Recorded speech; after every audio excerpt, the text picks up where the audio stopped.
Now we're recording.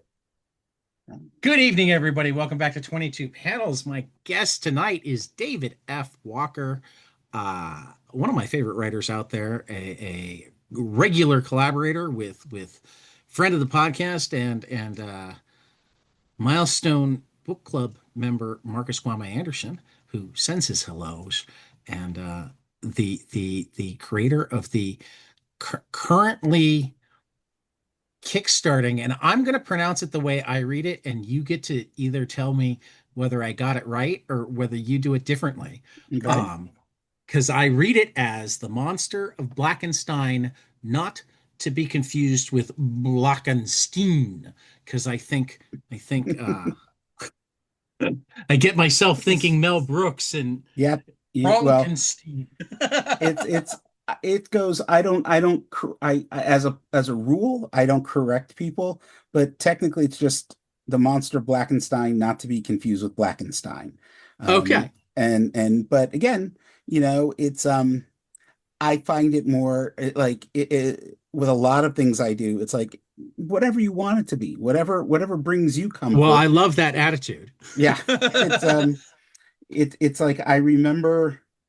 When I was a kid, I had one friend he read comics, and we would fight all the time about like how certain names were pronounced, right? It's And Wolverine. yeah, well, there was Wolverine, there was Submariner, and there was Read Ricards. and what was there was one other one that was oh, Magneto, and we fought about this all the time. Spiderman.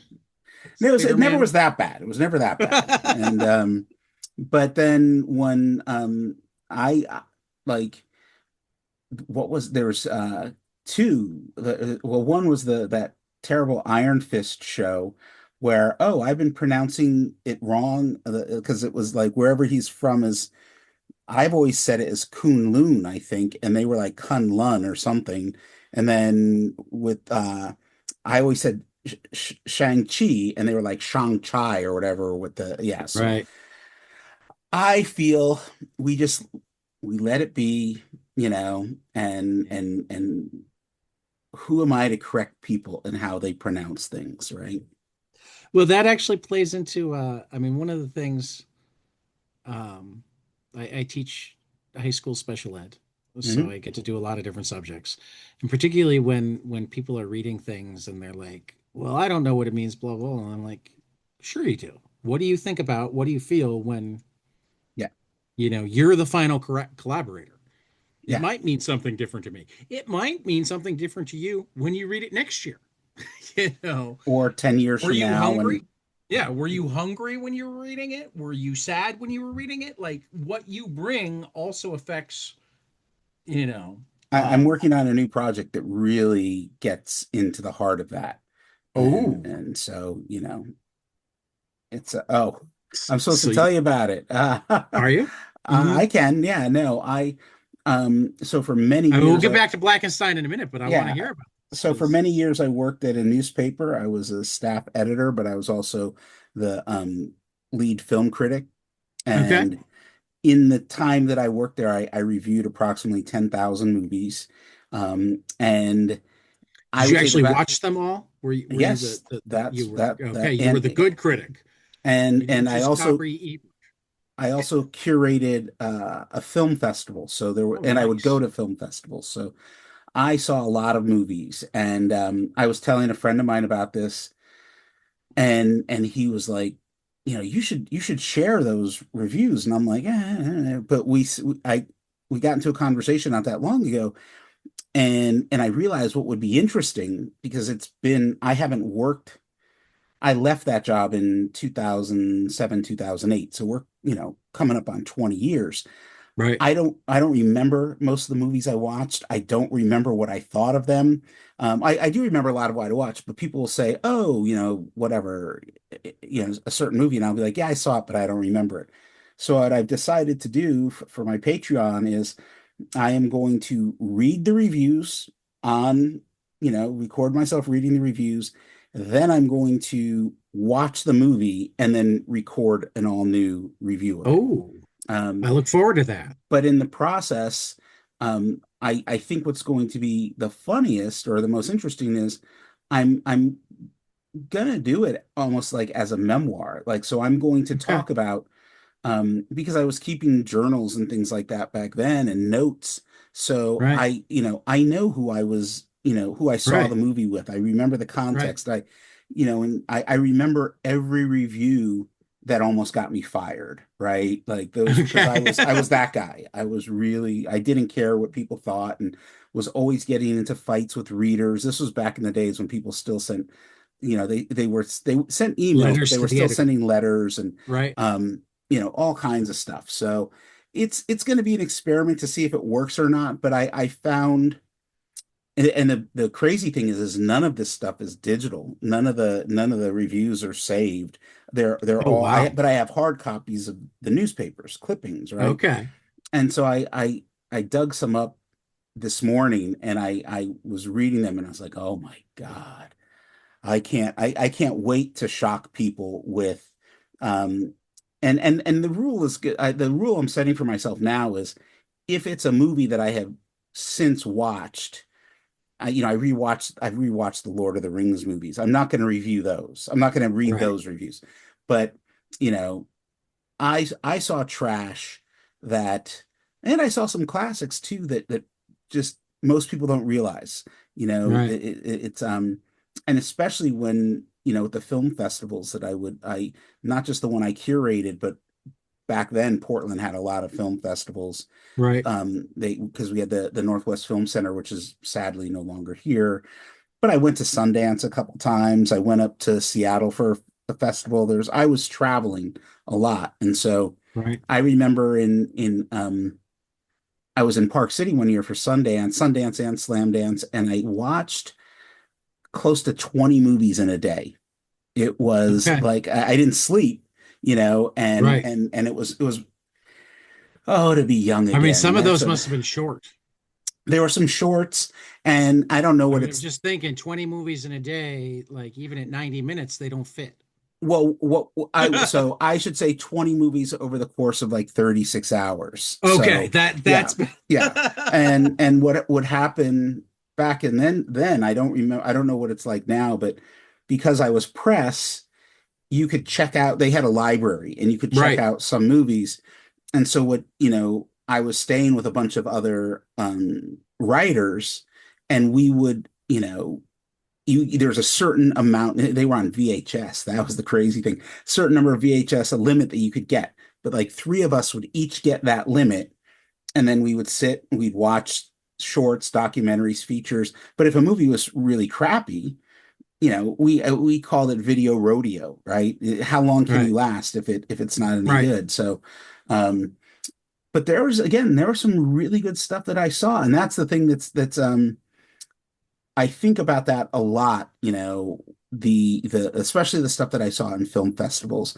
There was always like some amazing documentary, or some incredible short. And back in those days, YouTube was barely a thing, and Right. and and so No, it actually, it might be fun. I don't know. We'll see. yeah, no, I'm looking forward to it. It'll go right up there with your movie posters that are so much fun.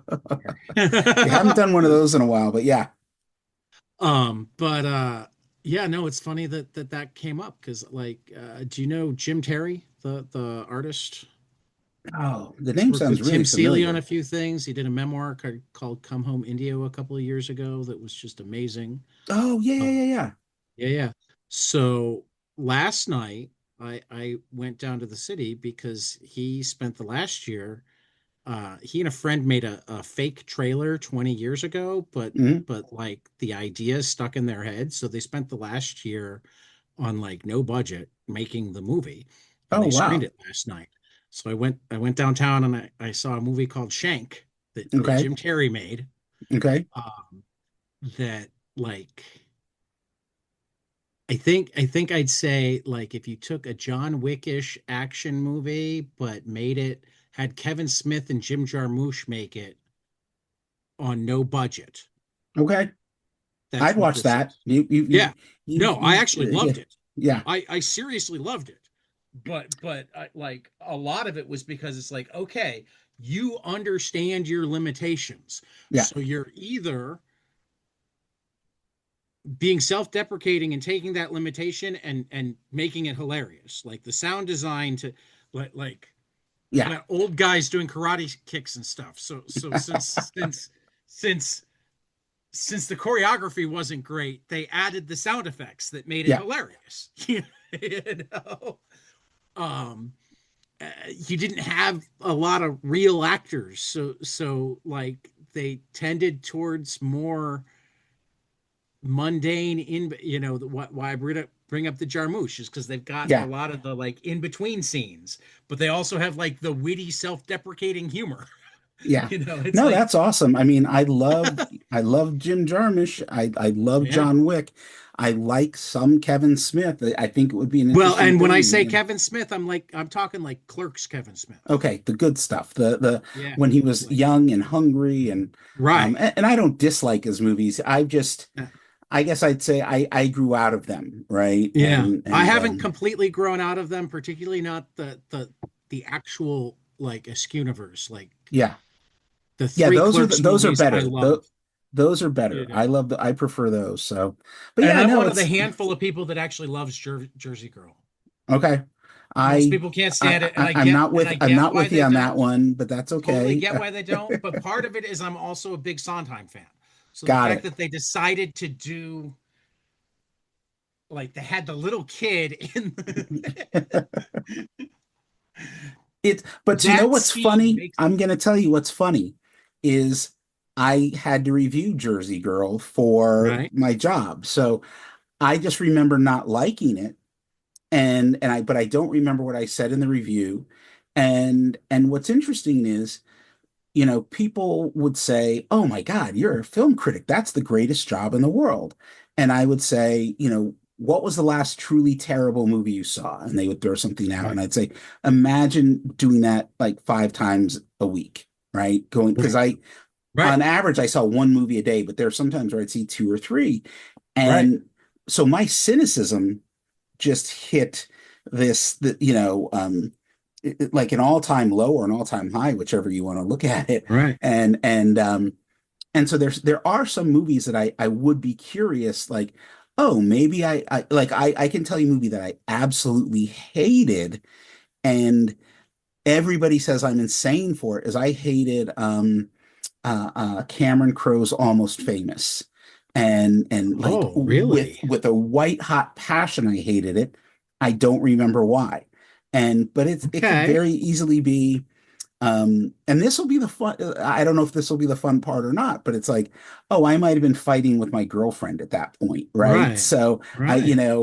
It'll um, certainly be the fun part for readers. yeah, yeah, yeah. And so I won't, I will, again, I'll read the reviews and then I'll give a little bit of context, a little bit of Well, backstory, now I and have then watch two that it. I'm hoping you. I can't wait to see you do. I want to see you do that with Jersey Girl, and I want to see you do that with Almost Famous. Yeah, Almost Famous, man. Oh, there was, ah, so yeah, I mean, that's a,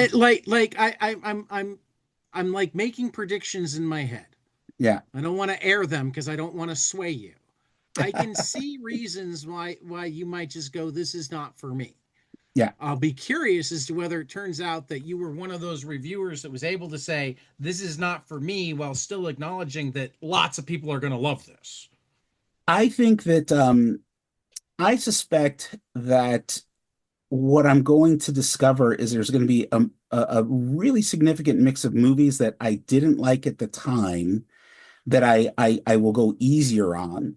And I think that, but I think what's going to be more common is that there's going to be movies that I liked when I saw them that I don't like now, that they didn't Right. age well. Oh, yeah. Oh, yeah. And that's a pretty common thing.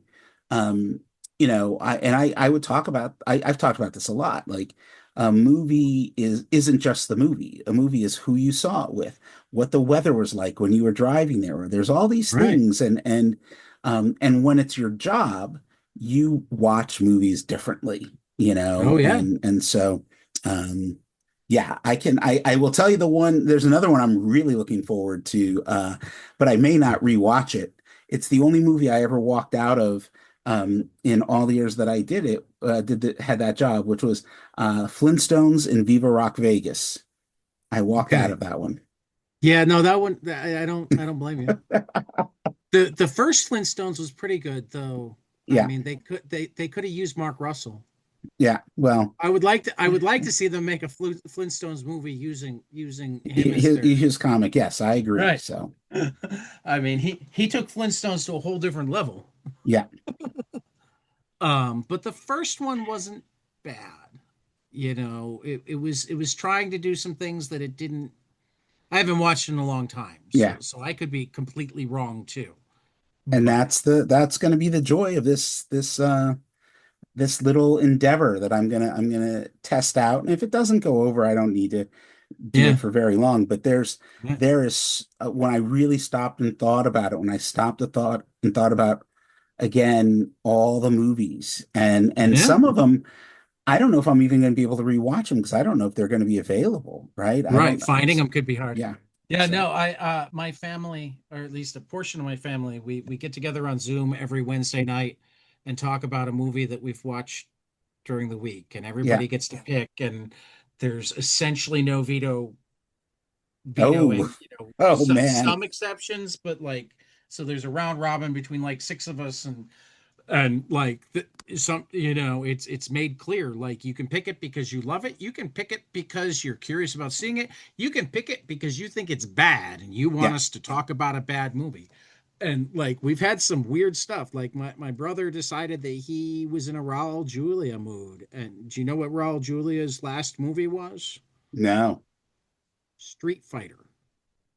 Really? Yeah. Oh, wow. That's sad, actually, I is mean, he what was it like is. Yeah. sick while Yeah. he was Yeah.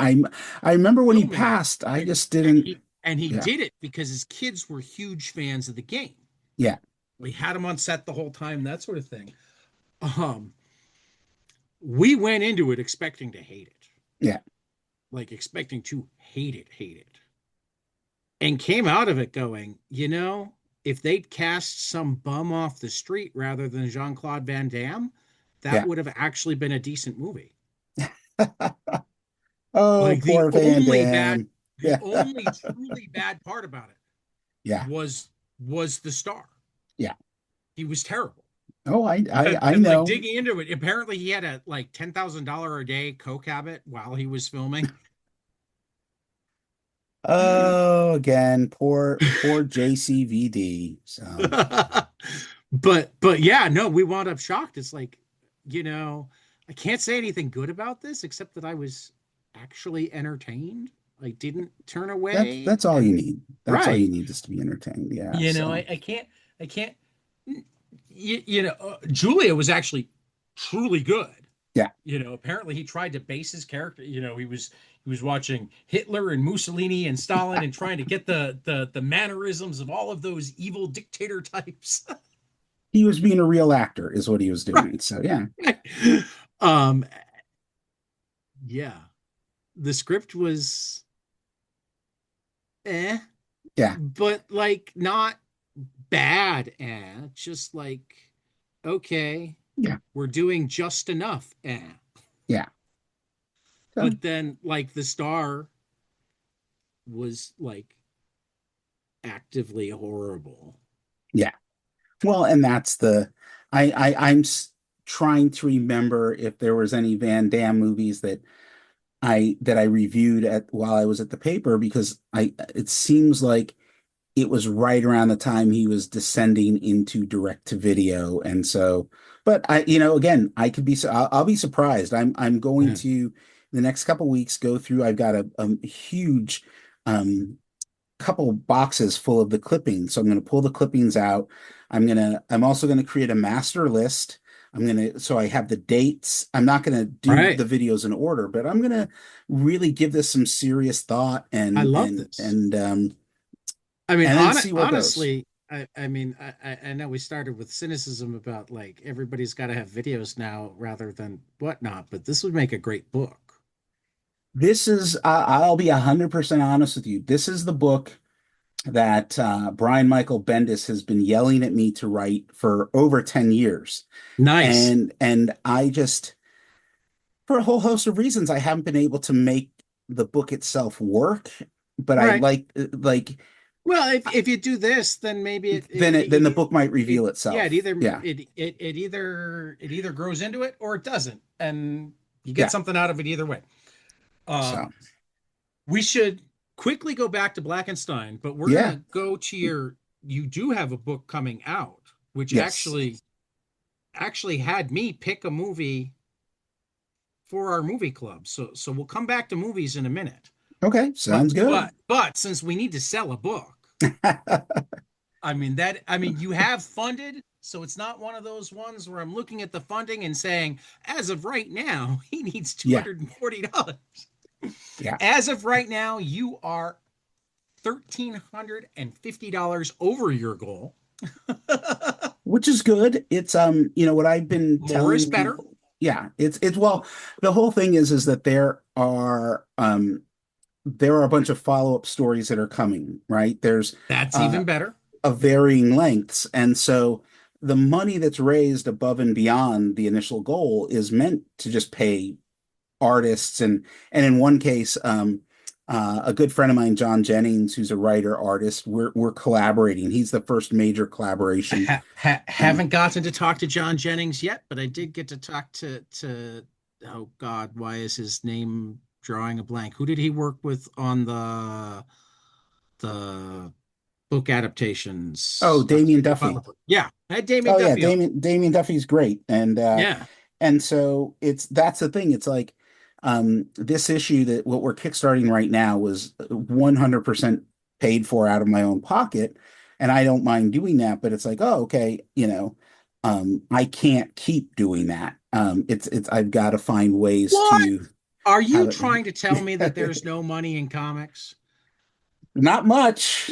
Someone else is making it all. It ain't me. So, but this is a No, project that I no. really wanted to do, you know? Yeah. So before I get into it, because I did get to read it and I loved it, give me the front counter pitch.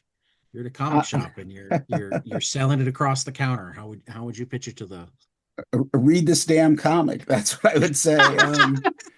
No, it's a, I just say I've been telling people that it's a love letter to classic monster movies, blaxploitation, and a very dark satire of the comics I grew up reading as a kid, which is primarily 70s Marvel stuff, but also creepy and pretty eerie Warren pretty titles, things dark like that. Yeah. social commentary too?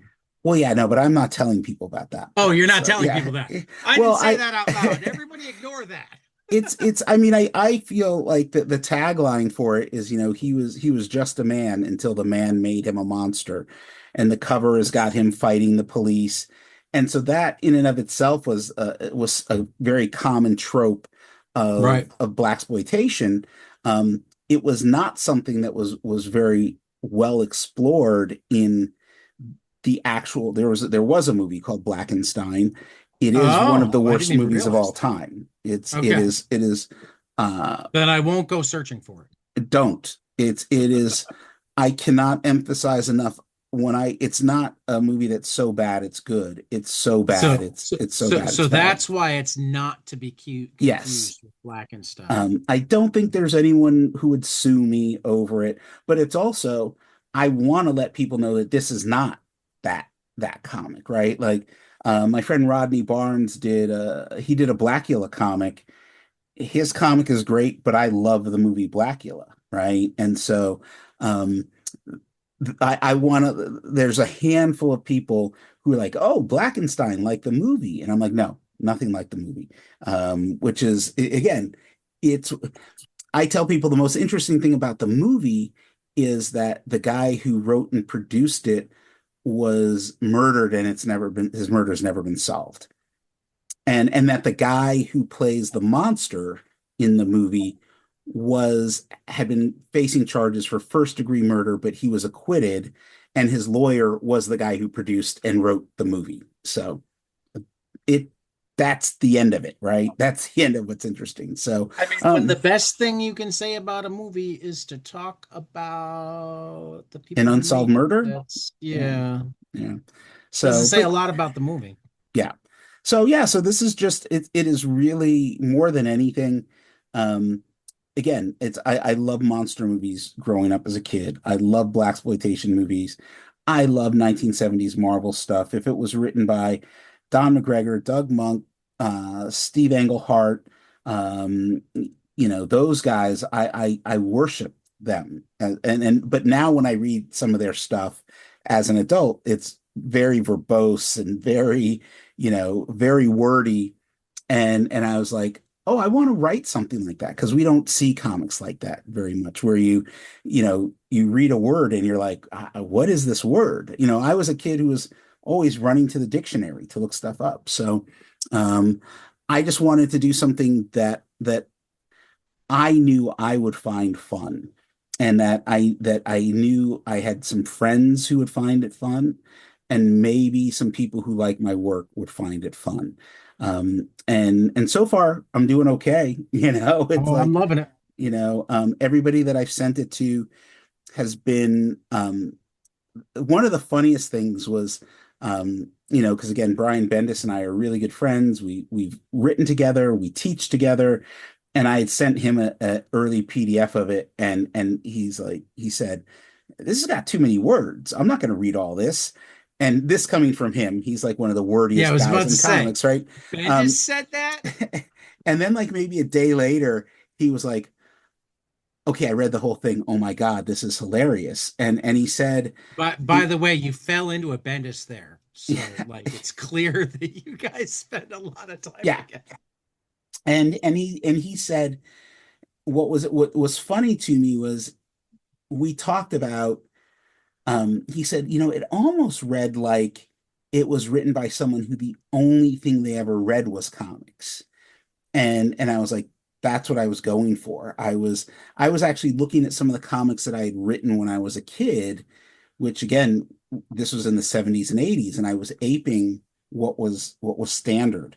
Um, and so yeah, again, there was a lot of ups and downs in the making of this comic, a lot of them. It took way longer than I thought it would, but I'm now at a place where I love the character, I love my collaborators, and I just want to do more stories. And so Oh, I I mean, like I mentioned that Marcus is a good friend, and like when I yeah. told him that I was working on setting up the podcast with you, he's like, make certain he sends you the PDF because Yeah. it's fucking great. It's Which is why I knew to ask for it. and Marcus was one of the ones. He was like, at this point, of all the collaborators, of all the artists I've worked with, Marcus is I love working with him so much. I respect his opinion on so many things. And so I sent it to him the same way when I sent it to Bendis, and I sent it to some other people who again, they're my peers in an industry, but they're also my friends, and so they know they can be honest if it doesn't work. And Right. and you're bracing yourself, because I do feel like with this comic, what I'm part of what I'm doing, I could see, especially if people don't know me and my work, or they don't know where my influences are coming from. They might look at it and go, what is this? Um, one of the stretch goals in the campaign is I'm trying to do an audio drama version of it. Oh, Which would be the equivalent to, when I was a kid, some comics would come with a yeah, 45 yeah, with a 7-inch. This we yeah, wouldn't yeah. press vinyl. Um, I mean, I'd pay for it if you did. well, the reason why I wouldn't do it is because I don't even have a turntable. But Well, um, I'd send you a turntable if you did. oh, okay. Well, I'll keep that in mind. But that had come about. I It, mean, it there was is actually currently a Kickstarter for a Junji Ito story on really. vinyl. Yeah, Oh, okay. I got to look that up. yeah. What had happened is while I was lettering the book, I do this with a lot of things when I'm lettering. I just read it out loud to make sure the flow works. And two things kept happening. One is I kept tripping over the words, which was a good thing. Normally it would be a bad thing, but it was a good thing. But I found myself laughing at my own stuff, which is something I almost never do. And I realized I was also reading it in a very bombastic voice like this. And and it hit me, oh, this is what really needs to happen is I need to um I need to do a recording. I'll get some other people to do the other voices, but I need to read this to people. Like I need for them to like some people will get it. You got it. Marcus got it. I think a lot of people get it, but I'm just nutty enough that I want to Well, do a play. I will toss out there, if you Yeah. decide that you want to go completely lo-fi with it, Yeah. 22 Panels did put together the official audio adaptation of the Santos Sisters Halloween special. Okay. So we have a little bit of experience. All right. Well, I may have to pick your brain about it. I It's do have way lo-fi. well, that's sort of I want to go for But I I think don't we need it pulled to it be. off. Yeah. I certainly, and I still, I haven't just, I mean, I teach, so I haven't had the time to do it, but I've been blocking out to try to more efficiently do the rest of the Santos Sisters Yeah. issues because they've given me permission to do any of the ones I want. Yeah. Um, No, and it's fun. sometimes it's just for me, it's very fun to I'm not going to say I get bored easily, but I do feel like, oh, I'd like to challenge myself creatively, and I'd like to try to do things that, um, it's like, oh, like I didn't ever think I would do something like this, Yeah. and then I become obsessed. My ADHD kicks in, and I start to hyper focus on something, and um, Hyperfixations, baby. yes, yeah, and That's and why that's I where I'm know at right so much now. about so many things and so little about so many others. I am the you know the comic itself is done. Um, there's only three things that aren't done for the or four if you count the credits page and the Right. indicia and all that sort of stuff. But I'm putting together these ads that are not real Oh, ads. They're fake I ads. love ads. I love Um, fake ads. and so that's what I'm wrapping those up, and they are all again spoofs of ads from the night primarily the 70s, the stuff you would see in comics in the 70s. And in the process of creating them, I actually created a world within the world of the comic, which is, Oh, you know, yeah, so we'll see what happens. It's I like I said, I was talking to John Jennings a couple days ago. We're collaborating on a story together. Um, and Marcello, my artist, is working on a Blackenstein short that will probably be done. It'll probably be done before the campaign is over. And if we hit the stretch goal, one of the stretch goals, it's going to be included in the comic. Otherwise, it'll just be part of the digital right. the digital phase of this Well, and you the already stories. have cool stuff available Yeah. because, like, I didn't even notice the mystery comic bundle tier. I think I went with the early bird special. Then Uh, you're getting it's the same. I mean, it's okay. there's the mystery comic is it's a mystery, but it's there's a whole bunch of like there's like three or four comics that I wrote, especially early in my career, that like are impossible to find. But Well, except in my collection, I just don't have them signed. um, and so in fact, I met with my editor today, and she just handed me a box full of this one particular title that, and we were talking about just like how crazy it was. We worked on this thing um, like 12, 13 years ago, Which one? and it's a comic called I want to say it's called the Supernals or the Supernals Experiment, something like that. It was a vanity comic for an NFL player. It was a comicsology series, but he printed the Right. first issue. Um, Ramon Box, I believe, was the artist on that, and it was I was still getting my With skills Jamie down. Rich. I don't think Jamie Rich was no. Well, I'm just so far. Google is telling me Supernal's experiment. and it says Jamie Rich and Philip Buchanan, but then I get down to No, number. that's the book, but Jamie Rich wasn't working on it. I don't know Well, how. then Yeah. then Google is bad. Oh, it's terrible. And but what might have Particularly the top result now is like half AI. So yeah, I'm looking to Philip see. Buchanan, My written by guess is David that F. Jamie Walker. might have been he may have been like the editor before Shauna came on board. Yeah, but Um, it's listing him not it's not listing him as the editor, it's listing him as the author. It's not giving you credit. ah. So then people who get Google. that's one of the ones that will be part of the surprise mystery pack. Okay, that And one I don't have. so oh, there's when I say there's comics I've written that have been printed that people don't have. There's I can think of at least there's the Supernals, there's Mac Afro, almost nobody has that. Um, there's some anthologies I was part of, and the one thing that almost nobody has, I don't even have that many copies of it. I was the English language writer on a manga series for a while. That was like one of my first paid gigs. Okay. And the last I heard, they were trying to do a collection.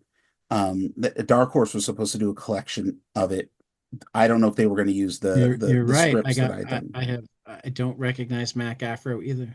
I'm Yeah. looking at it on your Instagram right now. Sleaze and Crackers. Yep. Yep.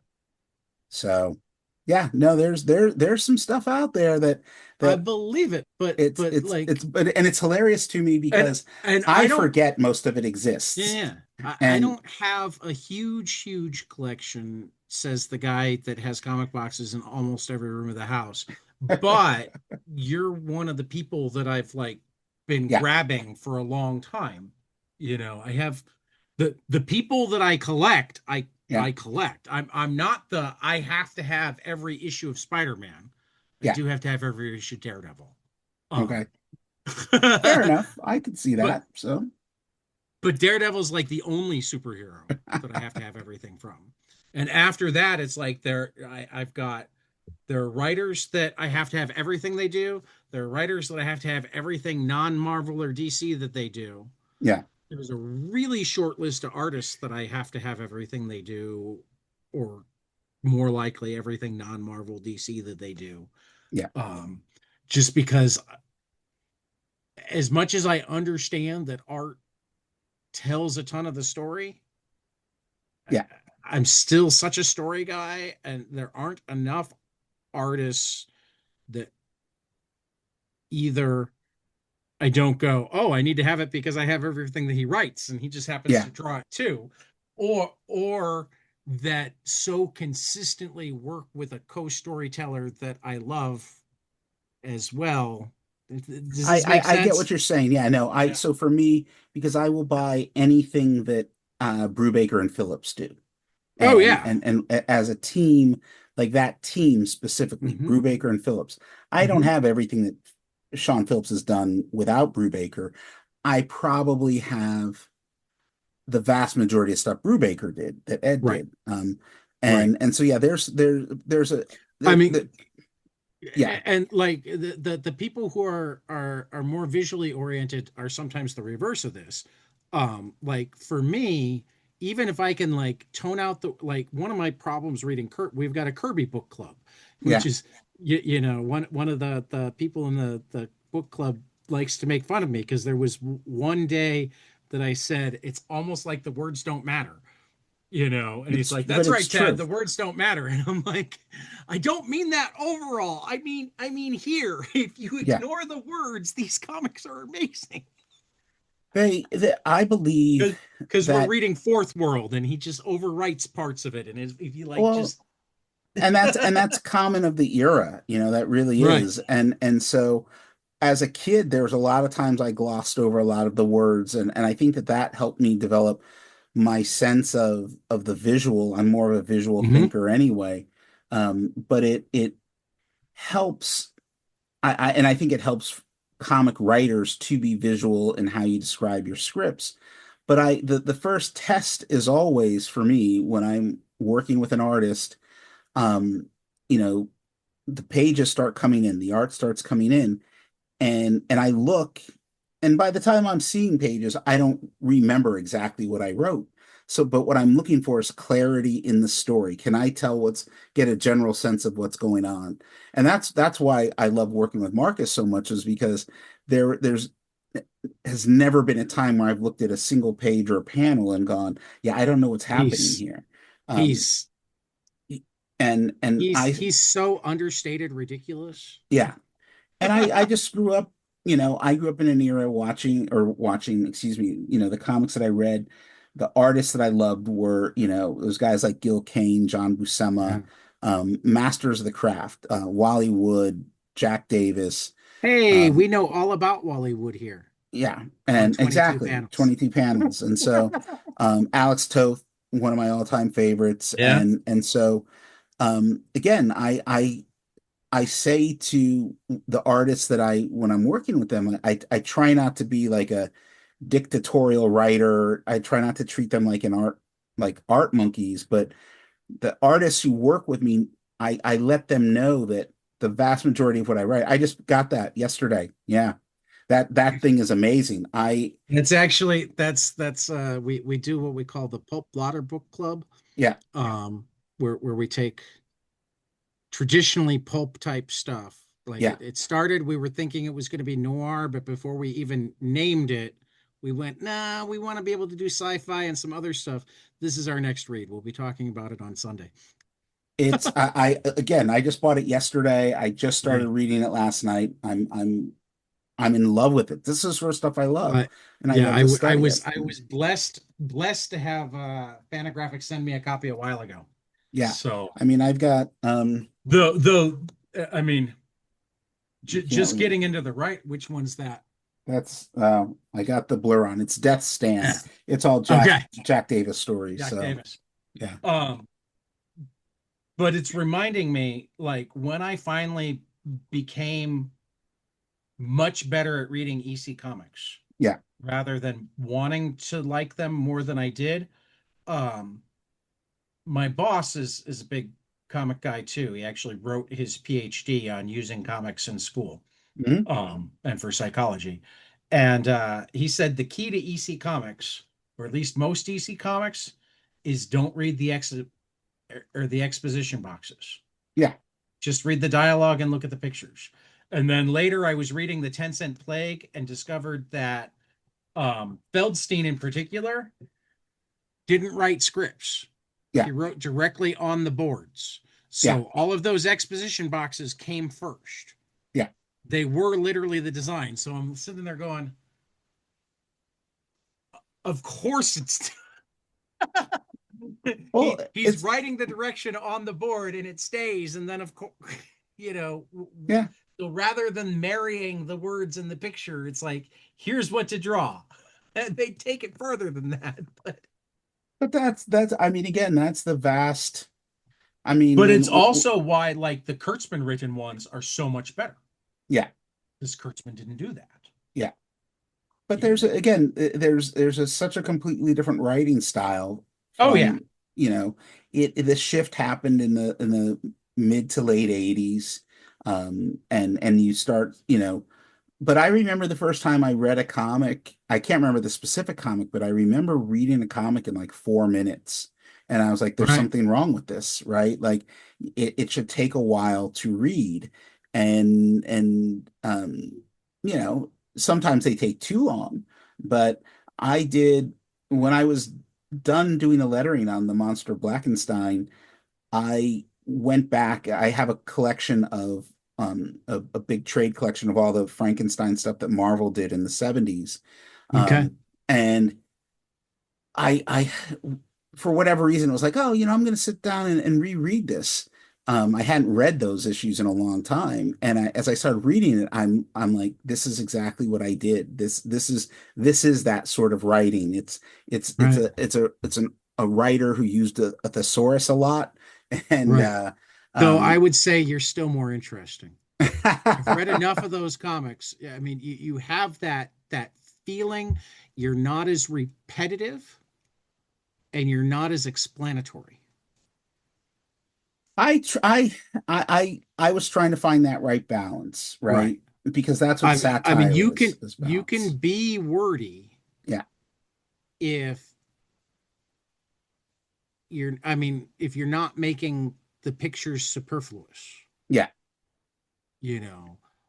For that matter, like I've heard lots of people talk about like not liking the 4 minute read, and I get where they're coming from, but I actually find that not only do I not mind the 4 minute read, makes it more likely that I'm going to go back and dive deeper. yeah. You I know, if think it's a about four it. minute read, it has everything to do with it's pulling me forward so much that I'm not taking everything in because I need to know what comes next. But once I know what comes next, Yeah, it's like now I'm gonna. I mean, Saga is one of the best things ever done, yeah. and it's pretty regular for me to do my first read of a new issue of Saga in 10 minutes or less. I think about it when it But comes to there's the 10-minute read versus the 20-minute read. I'll be 100% honest with you. I'm thinking about how much money I'm asking people to give me. no, and And I get that too. and But that's that's the where I thing. was going. Yeah. Is that I my first read of Saga Yeah. is almost always 10 minutes or less, and I still spend probably an hour with that issue in the week that it came out, Yeah. and I've reread Saga again and again and again and again. Yeah. So it's not just the first read that you're paying for. So the key is not how much time does it take to get through it, particularly the first time where you're being compelled by wanting to know what comes next. It's Well, and do here's you the get done thing. with it and say, I'm done with it? I'm cynical enough that I don't think most people read comics the way you do. Well, I mean, I can't tell I've you. spent enough time working in comic shops that I think that there's a remarkable number of people that buy your comics and never even intend to read them. And it's no, it's I have people come up to me. I get when when people come up to me at cons and they want to get stuff signed, I don't have a problem with that. But when they're getting them graded and Yeah, it's like, oh, you've never read this. And it's like, have you even looked at it? Right? Like right. and that to me I hate is the graded comics just because that I mean, like the second you get it graded, yeah. you can't read it anymore. People are Well, like, oh, that's well, I have a yeah, reader no, copy. I'm like, that's the yeah, point but I'm getting still, at. like, And but it's not that you can't read it anymore. It's that it was never read in the first place. probably not. And that is to me it's a shame, right? Like I take this medium and this art form incredibly seriously and I put my heart and soul into it. And it's one thing if you choose to not buy my stuff and not read it. That's fine because that's your prerogative. But and I get into this argument. Look, I understand the economics of the variant cover, right? I wrote a one shot for Marvel last year. It's I earned more in royalties off of that one comic than anything else I've ever written for Marvel, right? So I can't Right. complain that much. But it's like when knowing that there's people who just buy stuff and don't look at the speculator market and it's like didn't haven't you studied the history of what the Yeah. speculation market No, did to what this medium? what I've tried really, really hard to do is only get worked up when I feel like the speculator market is getting in the way of the people who care about reading. Like every once in a while, you'll have a sellout of like an issue four, Yeah, right, on a book that hadn't quite like hit its stride yet. yeah, I mean, for that matter, this happened with Bendis on Legion of Superheroes. yeah, I think it was issue 6 or 7 was the introduction of the gold yeah, the what the gold lantern, something like that. yeah, So everybody needed that book, which means people who hadn't started subscribing yet but were still picking it up off the shelf missed that issue, and it made it so much less likely that they'd pick up the next issue. I mean, I know a couple of different comic shops that like they had to reorder that issue. They didn't know what to order at all for the next issue Yep. because they didn't know. And And then it turned out that they actually lost readers because of that, even though they'd gotten. So that sort of thing pisses the hell out of me. it's also I mean there's a lot to it. It's that Matt Fraction and I have talked about this at length. I've talked with a lot of people about this. It's you know, you're at a convention, you sign a comic, and then a day later it's up on eBay for hundreds of dollars. And I That's don't, one of the reasons I always ask to have my comics made out to me. I want to make it clear to well, whoever's signing for me that yeah. like, no, this is for me. And I don't charge for my Right, signature. And I look, I'm honored and privileged to be in that position. right, But I know some creators who like brag about how much their stuff is going for on eBay, and I just look at them and I go, "Do you get a percentage of that?" right, And it's because I'll be 100% honest. I don't give a shit how much the Bitterroot variants are going for on eBay, right, right? Like right, if you're not if someone is actually willing to pay $1,000 to that for that, right, and you're not giving a cut of that to me, Chuck Sanford, and the colorist and the letterer and right, the editor, then right, I have no like what's the right, point of that? And so right. it's interesting to me because I we this industry is um when they did the first issue of the Batman Deadpool crossover a few months ago, and I went to my comic store, and this was during the There were first what, printing of it, 20 some odd covers on that? and I was like, you know aside from the fact that you're taking money from your fan base, and you're not Right. giving them much of anything else other than these different covers, but you're putting the retailers in a position where they feel obligated to buy these. There's no room for on the shelf for, and I'm preaching to the choir, but Oh yeah. I it's mean, my one counter argument with the covers is for whatever reason in this industry, we still pay artists somewhere between 4 pages worth and a comic's worth for a cover yeah. versus the interior work, even though the interior work is harder. And I'm all for like giving the artist the thing that can help them make rent. Oh, I don't have a problem with that. I don't Yeah. have a problem with that. But what I do have, again, I have a problem with Yeah. 20 variant covers at what it was like $7 each. Yeah. So Well, we're which is why talking, I mean there are a lot of shops that like they don't actually order all the variant. I mean, you got to know your market, but I well, know plenty of there's, shops that it's like if we really like a variant, we'll order it, yeah. or if somebody pre-orders it, we'll order it for them, but otherwise we're getting the A cover. And I've sadly been into the stores where that's all they get. And I have what I call the saga test. I walk into a comic shop, and if they don't have any trade paperbacks of Saga on the shelf, I Oh walk yeah. out and don't buy anything. Oh Right. yeah. And Oh that's, yeah. I would say, I I mean, the vast frankly, majority, if they don't have 10 copies of volume 1, yeah. they need to have their head examined. But I can tell you Number of that times I I have have sold I have 10 been to copies of more volume 1 stores. of Saga in one shift is insane. I have been to more stores that don't carry Oh, Saga I know. than not. And that's the I know. problem. I've been Yeah. to more stores that, and I did this when Kelly Sue DeConnick's Bitch Planet came out. There was a long Yes. time where I was like, I would look for Bitch Planet and it wouldn't be there. And um I'm also big on like customer service. Hmm. Do you Yeah, yeah. greet me when I Yep. come into a store? And because I every time I'm in another city, I try to make it to independent bookstore, comic store, record stores. And the rule is if You I'm and I need to greeted, travel together, man. If you want to go to a ball game too, then we're going to be like in heaven.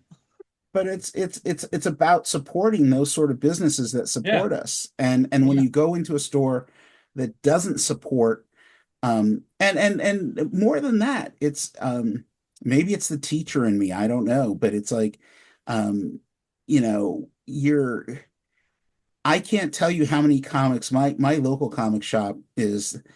I yell at them because I go in there and they'll be like, "You should check this out," and I'm like, I don't have the money this week. And it's, they and I walk away, and they in over the years, they've never steered me wrong. And I've come across stuff that has blown my mind, and they know me, but I see them with every customer who comes in, and a lot of times you can tell someone who's not a regular, right? Right. And um and it's as someone who spent his teen years and his 20s working in retail, like I've turned into the grumpy old man that's like, what's happened to customer service? What's happened to I'll greeting the say, people who come in? I'm the one that I'm gonna target the mom that doesn't want to be there, but the kid got an A on his report card Yeah, and this is where he wanted to go first. While he's looking at books, I'm gonna get her into comics. it's And I have been I get it. successful more times than I thought possible. And Saga is one of the big ways to do it. There's a million ways to do it, and it's I mean, I Bitch Planet is another one. Kelly Sue's a great way to get people who don't think they like comics into comics. I go into a store and I'm like, do you know, do you have any copies of Dog Man on the shelf? Do you Hmm. have any of Raina Telgemeyer's books on the shelf? Um, because that tells me that you as a store, you as the store Under owner or your staff, like care about this sort of stuff, right? Right. And um, I tell this story regularly. I was in a shop. This was on the East Coast years ago, um, and it was a sort of store I don't like. Um, Right. and they've since gone out of business. But I remember going in there, and I'm looking around, and it's not passing the Saga test. It's not passing the Bitch Planet test. No one has asked me, greeted me. And this older couple comes in, they had to be in their 60s or 70s. And, they're looking around, and you can tell they're not there for comics. They're there to buy somebody a gift. And finally they walk up to the guy behind the counter and they go, "Excuse me," which they never should have had to do. He should have Right. greeted them. Yeah.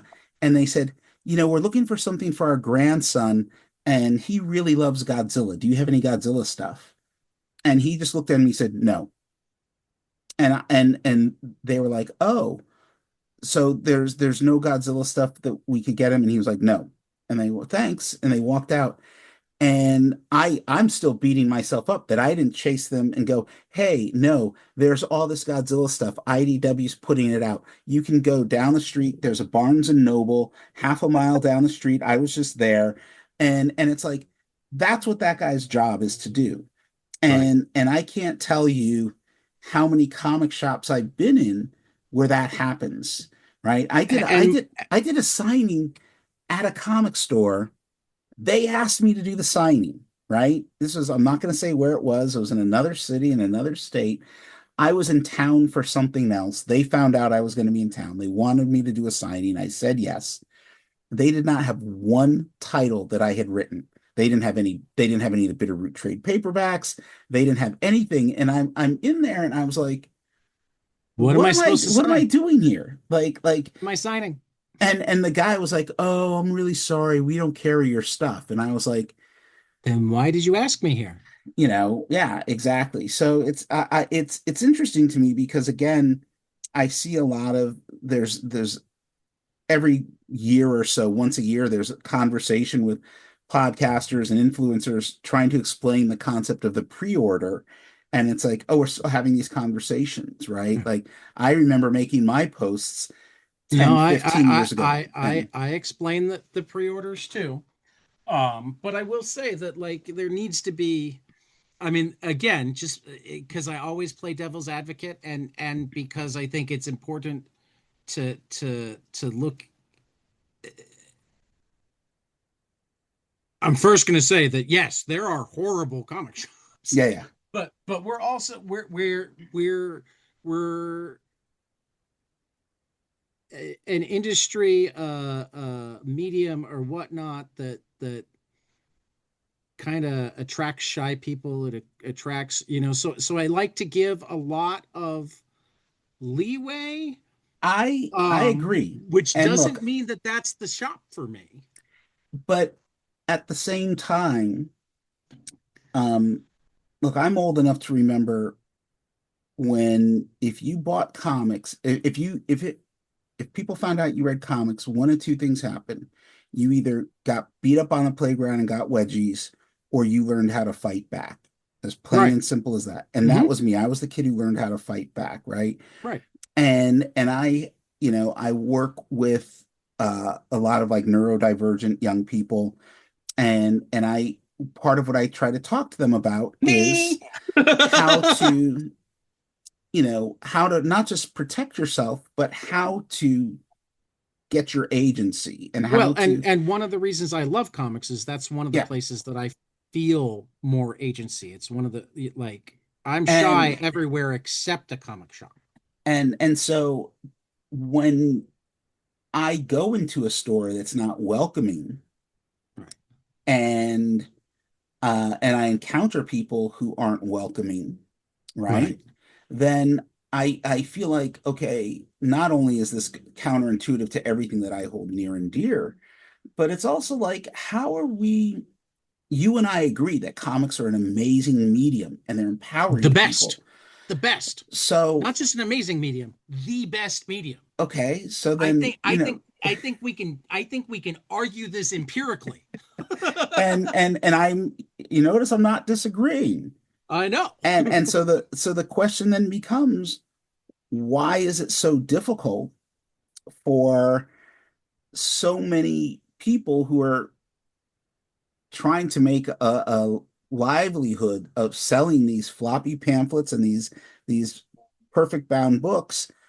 Why are they making it so much more difficult for themselves, right? And I talk to my students about this all the time. Right. I talk about, and Bendis and I, we do this a lot. We put them through their paces because it's not just learning about how to be a writer, it's about learning how to not only find your voice, but to assert your place in the Hmm. world, right? Hmm. And a lot of, again, a lot of times the outside world beats you down and tells you to Oh my stand in a God. corner, and it's like, okay, we're not only do we not want you to do that, we want to help you develop the skills that let you know you belong here, right? Like everybody Wait a minute. belongs. See, this is why I wanna I just want to come be a fly on the wall in your classes because it's almost like you're not just teaching comics, you're teaching, and Oh, I I don't love to I don't hear teach that. I don't teach comics at all. I mean, I do, but last week was our last day of class, and the students said, a bunch of them said, um, they said, I just thought I was going to learn how to make comics. I didn't think I was going to learn about myself. And I was like, that's the only way you can make comics is you I have to learn agree. about I yourself. but, So, but I mean, particularly because I work in a public high school and yeah, and you know how much of a political football we can be. So like there are certainly times when I don't feel like we can talk about anything that isn't like completely boiled down and yeah, whatnot. So I'm always happy when I hear teachers that like, okay, the technical stuff is the stuff and whatnot, great, but so, I mean, like we haven't even touched on your last Kickstarter was about creative well-being, yeah, which I adored. I loved that you did it. I loved the book. Um, like one of my biggest frustrations with education in general right now is we certainly seem to have drifted as a nation away from the idea that it's about building citizens and people of character versus teaching discrete skills. yeah, Um, and I hate it when we drift that way yeah. because A, we've done it a bunch of times and it's never worked out well. Yeah. No, I know this again. You're preaching to the choir, and I so know I am it because becomes this I read Big Jim and the White Boy and so a few I times. just I need to yeah. give Marcus a hard time. He's supposed to send me a nice remarked version of it because I don't currently have a copy because I've bought it for myself, I think 6 times now and given away every time. Oh yeah, see, I stopped doing that stuff a long time ago. I like it's what I had. It's called the Purple Rain test, and I this started for me in the '80s. I would start dating somebody, and No, she would no, no. always I didn't lend it. I yeah. gave it away. No, It no, for wasn't me it it was wasn't lending. supposed to come back to no, Yeah, no. The and I six never got copies it I back. bought, none of them were supposed to come back. They were No, given away. I don't. I'll buy you a gift card somewhere, or I'll buy you a copy, but I don't. I I will mean, never give some away of them my. went to students, some of them Yeah, went to family members. One of them literally became a wedding. I mean, my first one became a yeah, wedding present like 2 days later because yeah, I was trying to figure out what to get one of my oldest friends for his wedding present, and I couldn't come up with anything. But yeah, I just I had and I read it already because Marcus sent me a yeah. preview.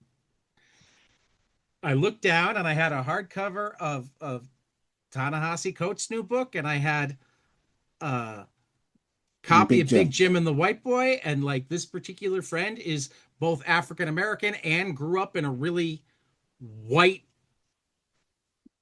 Yeah, conservative community. So like had always been, I mean, one of the things that we've always talked about through the years is like his having to kind of find himself in both communities because when he's yeah. around a bunch of African Americans, like he doesn't code switch well because like it was a long time before he even had to code switch. It's difficult. It can definitely be You know. difficult. So, but So yeah, when there were y- two brilliant books that I knew would speak to him that came out the week before he got married, yeah, you're just a better it's friend than like I I am. pre-ordered these for me, but I guess they're going in the bag for you. You're a better friend than I am. I will Well, tell and I you if kept I get buying it. some. My Yeah. in-laws have a copy that I bought for Well, myself, and thank you because and that like goes three towards students of our mine. earn out. So yeah, Right, we'll right. eventually start getting And this royalties. is why I told Marcus a while ago. I need a because this is one of the advantages of this podcast. Yeah, When I give away too many copies of a book that is from a friend of mine or whatnot, I say, yeah, look, you need to send me a copy yeah. that's remarked or has really nice inscription to me or something in it so that I won't give this copy away. Oh, that's hilarious. Yeah, no, I was somewhere. I mean, I think I've given away 5 copies of Bob Sikoriak's Constitution Illustrated. I finally said, Okay. Bob, you need to send me a copy. I can't remember where I was. I was at it must have it was obviously a used bookstore. Um and I just happened to see one of my books on the shelf, and for whatever reason I picked it up and I opened it and it was an autographed copy and it was personalized to somebody, and I was like That's always sad. it was like, oh come on, like you got and and I knew the person, right? I Oh, knew that's he was, even yeah. worse. um and so it's Are they still alive? they're still alive. Yeah, yeah, yeah. Did They they get were divorced? no, I Did they move?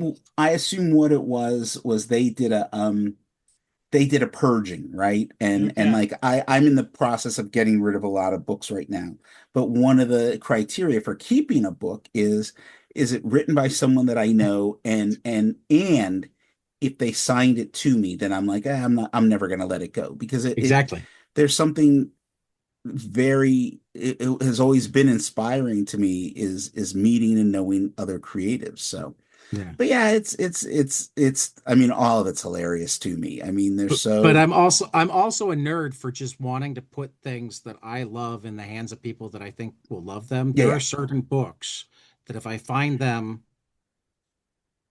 at half price books, and particularly if I find them in the like bargain area, but half price yeah, books, like the $1, $2, $3 area, doesn't matter how many copies I have at home, I'll buy it because I yeah, yeah. know that eventually I will give it away. There's a handful. I do that with I've done that with Kyle Baker's Why I Hate Saturn. Oh, so Um good. and I've had multiple copies over the years.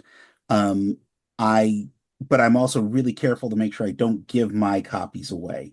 So Right. when I find them, especially if I find an edition, because he re-lettered the whole thing. He Okay. remastered it.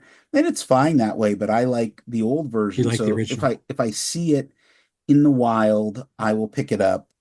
Yeah. And there's a couple other things like that that I'll pick up, but I've also just um, you know, you run out of space and it's Yeah. money and No, the first book that I really did this with was Exupery's The Little Prince. mhm, And Scholastic used to have it for 99 cents on a regular basis, and my mom worked at a school. So yeah, every time Scholastic had it at 99 cents, I just have her order 40 of them for me. okay. Just have a box with 40 Yeah. of them.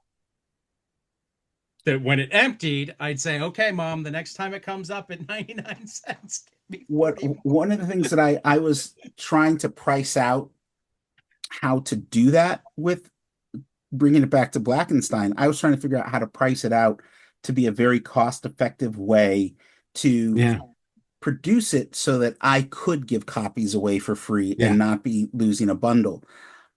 This particular issue can't do that. I'm working on the version you can give away for free or I can hand to people. The Oh, the it's the the the go ahead. struggle has been um I can't tell you how many times I've given stuff away for free at conventions to people and been walking the floor and then later I see You it just in find the it. Yeah, no, trash. no. Yeah. Yeah, And yeah, it's yeah, yeah. Yeah. like No, I'm I don't into take stuff if much more targeted giving away for yeah. free. Yeah. And one of the things that I've discovered it's kind of Free stuff at hilarious. conventions should be stickers and bookmarks. Yes. And the thing And is maybe only bookmarks, because stickers are a good way to allow the person that wants to give you money but yeah. can't afford the more expensive thing to give you a couple of bucks. Yeah. No, you've hit the nail on the head with a lot of this. So it's and that's This is again, I'm autistic. the joy I of think running a about all Kickstarter angles. is Yeah. thinking I mean, when seriously, you're David, yeah, if you gave me enough money, the yeah, first thing I would do is look into making a sustainable and flexible paper mill printing press somewhere in a red state so yeah, that both I could control printing costs on things that I wanted to get printed. yeah, And because I'm creating jobs in a comics media that like comics have always been liberal. Comics yeah, have always been something that make people think more. By putting it in a red state, which it drives me up the wall how much people don't think that red states can be flipped because they're fucking small. yeah, yeah, You don't have to flip that. I mean, I worked out the map like when when the hurricane hit Puerto Rico yeah, and and Trump was just yeah, throwing fucking paper towels at them. I worked out the math and I'm like, if you took everybody out of Puerto Rico and split them up between these 8 red states and yeah, they actually all voted Democratic, you would flip these 8 red states. yeah, yeah. It's yeah. So I it's figuring And out again. these deep red states. Yeah. It's and again it's figuring out how to somebody just told me a story the other day about a I've experienced this before in the past with printers that won't print your stuff because they find it Right, offensive right. and but again for me like what I'm But doing also like the problem with capitalism is um the people that somehow they decided that the capital mhm, is the person who's supposed to get the biggest return rather than just the capital is another part of the workers. yeah, Like so like if you're okay covering your costs and a 5% profit, you would immediately make printing costs way cheaper yeah, for a lot of people. You know. yeah, and so Um it's been an interesting um There are I more sustainable ways to do so many things yes, that would make it cheaper because they're more sustainable, but because it requires that initial investment never happen. yeah, And because there's nobody who can make that initial investment that's not in the field already. yeah, I mean, comics is an industry that I swear to God, $1 billion, you could completely revolutionize the entire industry. $500 million, you could probably completely yeah. revolutionize the entire industry. You know, And yet here we are. I know, I know. We're essentially, a lot of us are panhandling, and Yep. I find that I've been fortunate. I've been a very lucky person. I've worked at every level in comics that I've wanted to. I've worked for every publisher I've wanted to. I've worked on characters I've wanted to, intellectual properties I've wanted to. And this is crucial. I've made a living writing comics. Right. I'm not making a living right now. And but rather than give up on this medium that I've loved my entire life, rather than, and this is crucial, rather than giving up on myself, and because I came from the world of DIY and doing it myself and doing zines, I don't mind going back to it. But I Right. just said something to someone the other day. When I started I publishing my hope between the zine, teaching and the zines you're making a living. If you're not, let me know and we'll start plugging your Kickstarters even more. oh no, I'm definitely not making a living. I just I happen meant to between yeah. all of the jobs. I Well, hope you're not with ever the making. teaching, I'm getting ready to take another break again because and that's just a lot of that's the politics of teaching at, Yeah. a university. But, what it comes down to is, at the end of the day, I like what I do. And I've said this all along. I, if I can't do it the way I want to do it, I'll find a way to do it that works, right? Right. And so, with Blackenstein, the goal right now is to get this one shot printed, and to and equally as important, to get people knowing who the character is, get an idea of the tone of what we're doing. And then online, doing short stories, because I can afford to finance those short stories. Right. I can't Right. afford to do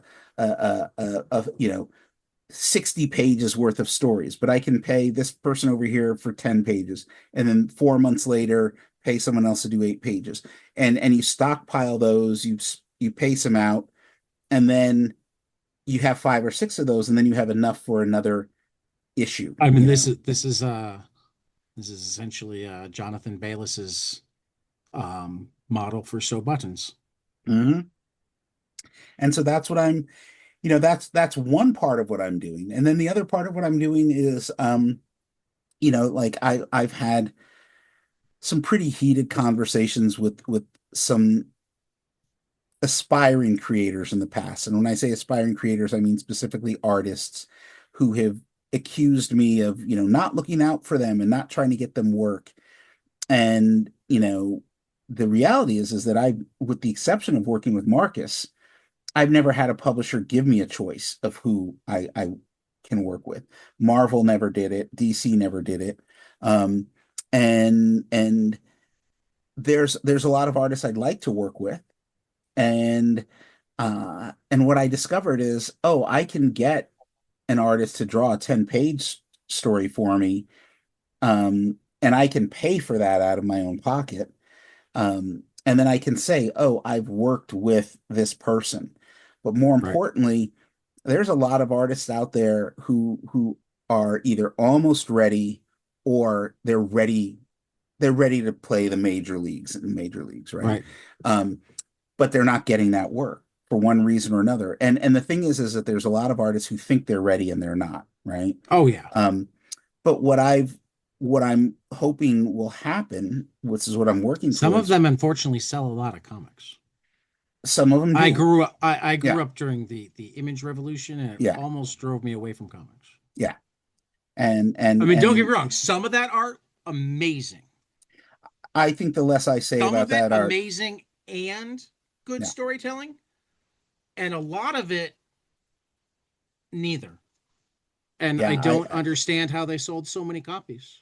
again, the less I say about it, the better, because there's a good chance I'll run into some of those people in the next couple Yeah, days, no, and actually, I um, mean, to go back to something we were saying about comic shops and not being able to find anything, like one of the recurring themes when we're doing our milestone book clubs, which it's another thing that just sits by the computer yeah, because I'm always is like, and I don't completely blame the owner because I know the town and like I probably would have bought them and read them, but like he had a limited amount of space and he sold a lot of stuff that wasn't superhero or whatnot. But like anytime we're reading milestone stuff and I'm going, oh my God, this is good. And then I look at the stuff that came out that month and I'm like, how did I not know about this stuff then? This is so much better yeah, than 85% of what was coming out that month. But I didn't even hear about it yeah. when it was coming out.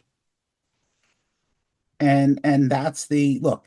I can tell you right now, when people ask me, what are your favorite titles? What's the last really great graphic novel you've read? And I start naming the titles, and most people have never heard of any of this stuff, right? Oh, we're gonna have And fun when we get to one of my favorite closing. We've got two closing questions, and one of them will touch on that. So I'm looking forward to it now. okay, I was already looking and forward to it, but but yeah, so it's an interesting. It's not. This isn't a me. I tell my students this all the time. If you're trying to make a living making comics, there's a very good chance you're wasting your time. yeah, But if you're making comics because you like making comics, do it, right? And again, I happen to be in an incredibly fortunate position in that I've written stuff that's done well. People know me, people like the stuff I do. And, you know, every now and then I stumble into a little bit of money right, and I'm like, okay, I've got enough money to pay an artist to draw a story, right? right. I just reached out to a guy a couple days ago and You I mean just you don't said, buy a Lamborghini? yeah, I I pay my rent is what I do, and that's it, you know. And then I just keep my fingers crossed and hope for the best. Right. But it's if you go into comics or you want to go into comics because you want to get rich or because you want to get a film deal, just stop right now and don't do it, Please, right? please You know, stop. Please and stop. and and my thing is, And that goes doubly for publishers. well, again, you, do not get me started on that one. Yeah, There's another reason why I'm self-publishing, right? right, Because here's the thing. If you can't match my page rate, and if you can't pay an artist a decent page rate, and then on top of that, you expect to either control or have a significant percentage of my intellectual property, right. that's not going to happen, right? And No, so I say to artists all the time, I'm like, I can't pay you as much as some of these publishers pay you, but are you working right now? right. And that's the thing. It's like I th- we have to find a way to make comics, and we have to find a Well, way and to this is keep these this is comics going. this is where I like I'm a big proponent sometimes of actually talking about the numbers, and I'm not going to do the whole breakdown, but like you could like your average comic is 22 pages. Yeah, If you spent $1,000 on each page, yeah, everybody would be getting paid well enough to live. yeah, $22,000. yeah. Assume roughly 3,000 more for the print run. Hmm? And then all you have to do is manage to sell roughly 20,000 of those books. And I know that that's a big number in comics right now, but that has to do a lot with not sticking up for the medium, not promoting it the right way, not and like there are people that, well, then you're spending more money on promotion. I'm like, except that like the promotion doesn't have to be book by book. Comics Pizza, don't get promoted properly. no, they don't get promoted And you properly. also have And the trade paperback back end. You don't actually have to sell those 20,000 copies of each issue. What you need is a combination between the 6 issues or whatever and the trade that works out to. And if you I, can't pull that off, you're not shopping to libraries well enough. You're not shopping to bookstores well enough. well, but again, the part of the problem is that the bookstores won't carry them, right? Yeah. I can't tell you how, I mean, I self-published a graphic novel last year, not a floppy, not a one Right. shot. That's arguably the best thing I've ever written. And not a single retailer was Okay. interested How in did I carrying miss it. this? Which I one? don't know. The death of Bobby Hart. And Maybe I didn't, and because I feel like I've read that. he probably Did you did. I did think he you backed put it. did you make it available digitally? Yes, I did make it Okay, available I think I digitally. bought the digital version. Okay. And I was just the other day, I was like, okay, I guess I'm going to put it up on We, Global Comics. And but you know, the we- key is you don't have to sell 20,000 units to do okay. You can no, no. sell, yeah, I'm saying if we were paying, yeah. I mean, because we don't pay $1,000 per page. If we were paying $1,000 per page, then comics professionals would actually be professionals Well, I rather can tell than you that after if you included what my page rate is on the stuff I self-publish, I would be spending $1,000 a page. But I'm okay, not because I don't pay myself. But right. I pay Well, a that comp means you're paying your artists better than Marvel or yes, DC. I am. No, I'm paying them a competitive wage with Marvel and DC, That's what I'm right? saying. Because it's worth it to them, but it's so when you look at the Blackenstein Kickstarter, I can and I've been very transparent with people about it. That the money I'm raising is to pay for the printing and the shipping. Yep. It's not to reimburse myself. If Right. I had an issue with an artist who ended up not doing some of the work and I had paid them in advance. At a 24-page comic, the final comic is going to be 40 pages to give some more material, but a 24-page story is the most expensive thing I've ever produced in my life, and I've made feature films. Right. Wow. And yeah, it's I and Marcus can tell you about this because he was there with me when it happened, when I had to make the decision to double down on Blackenstein and keep going and spend several more thousands of dollars or just pull the plug. And I thought about it really long and really hard. And what it comes down to is not only do I believe in myself, but I believe in that character and I believe in the story that I'm trying to tell. And and I And the had medium and the artist. and the medium And and the artist and yeah. I had what had happened was I reached out to my friend Joe Prado, who runs a studio out of Brazil. He's Okay. an inker by trade and a good guy. And I said, Joe, I need an artist. And I said, this is what I'm paying. And I know for a fact that I'm offering more than some of the publishers, you know. Right. And I was like, but I need somebody who's going to be respectful of the script, who's going to pay attention to what's in the script, and who's going to deliver. Like I said, I don't need somebody who's going to be treating this story and this comic as an audition for Marvel or DC for a superhero book for any of that stuff, because then we're not going to be doing any. Nobody's going to be happy. And Right. Joe delivered the goods, and Marcello, the artist, he Fantastic. paired me with is so amazing and so amazing that in fact I am trying to develop. I haven't even told Marcello this. I'm trying to develop a series that I would consider pitching to a publisher that for him to draw with me. And That'd be and amazing. if for some reason somebody says no, then I'll figure out a way to do it myself. Right? Right. Like this is I was raised in the era of again, like I'm old enough to remember um when both punk bands and early hip hop bands were selling cassette tapes out of the trunk of their car, Right. right? Right.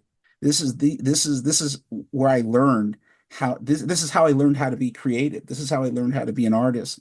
Um, and I think back to the zine days of the 80s and the 90s, and when I entered that world, knowing that I posted something about this the other day. I have a new book coming out next week, I was about to say, you're and segueing perfectly to the yeah, last thing I wanted to talk about before we hit final questions. and we're 30 years. So my book comes out next week. It's the end of March. And then next month, April, is the 30th anniversary of the first issue of Bad As Mofo coming out. And when I did that, I had no money. I wasn't expecting money. I wasn't expecting, I didn't need it to be perfect, and I didn't ask anyone's permission. I had a creative thing I needed to do, and I did it.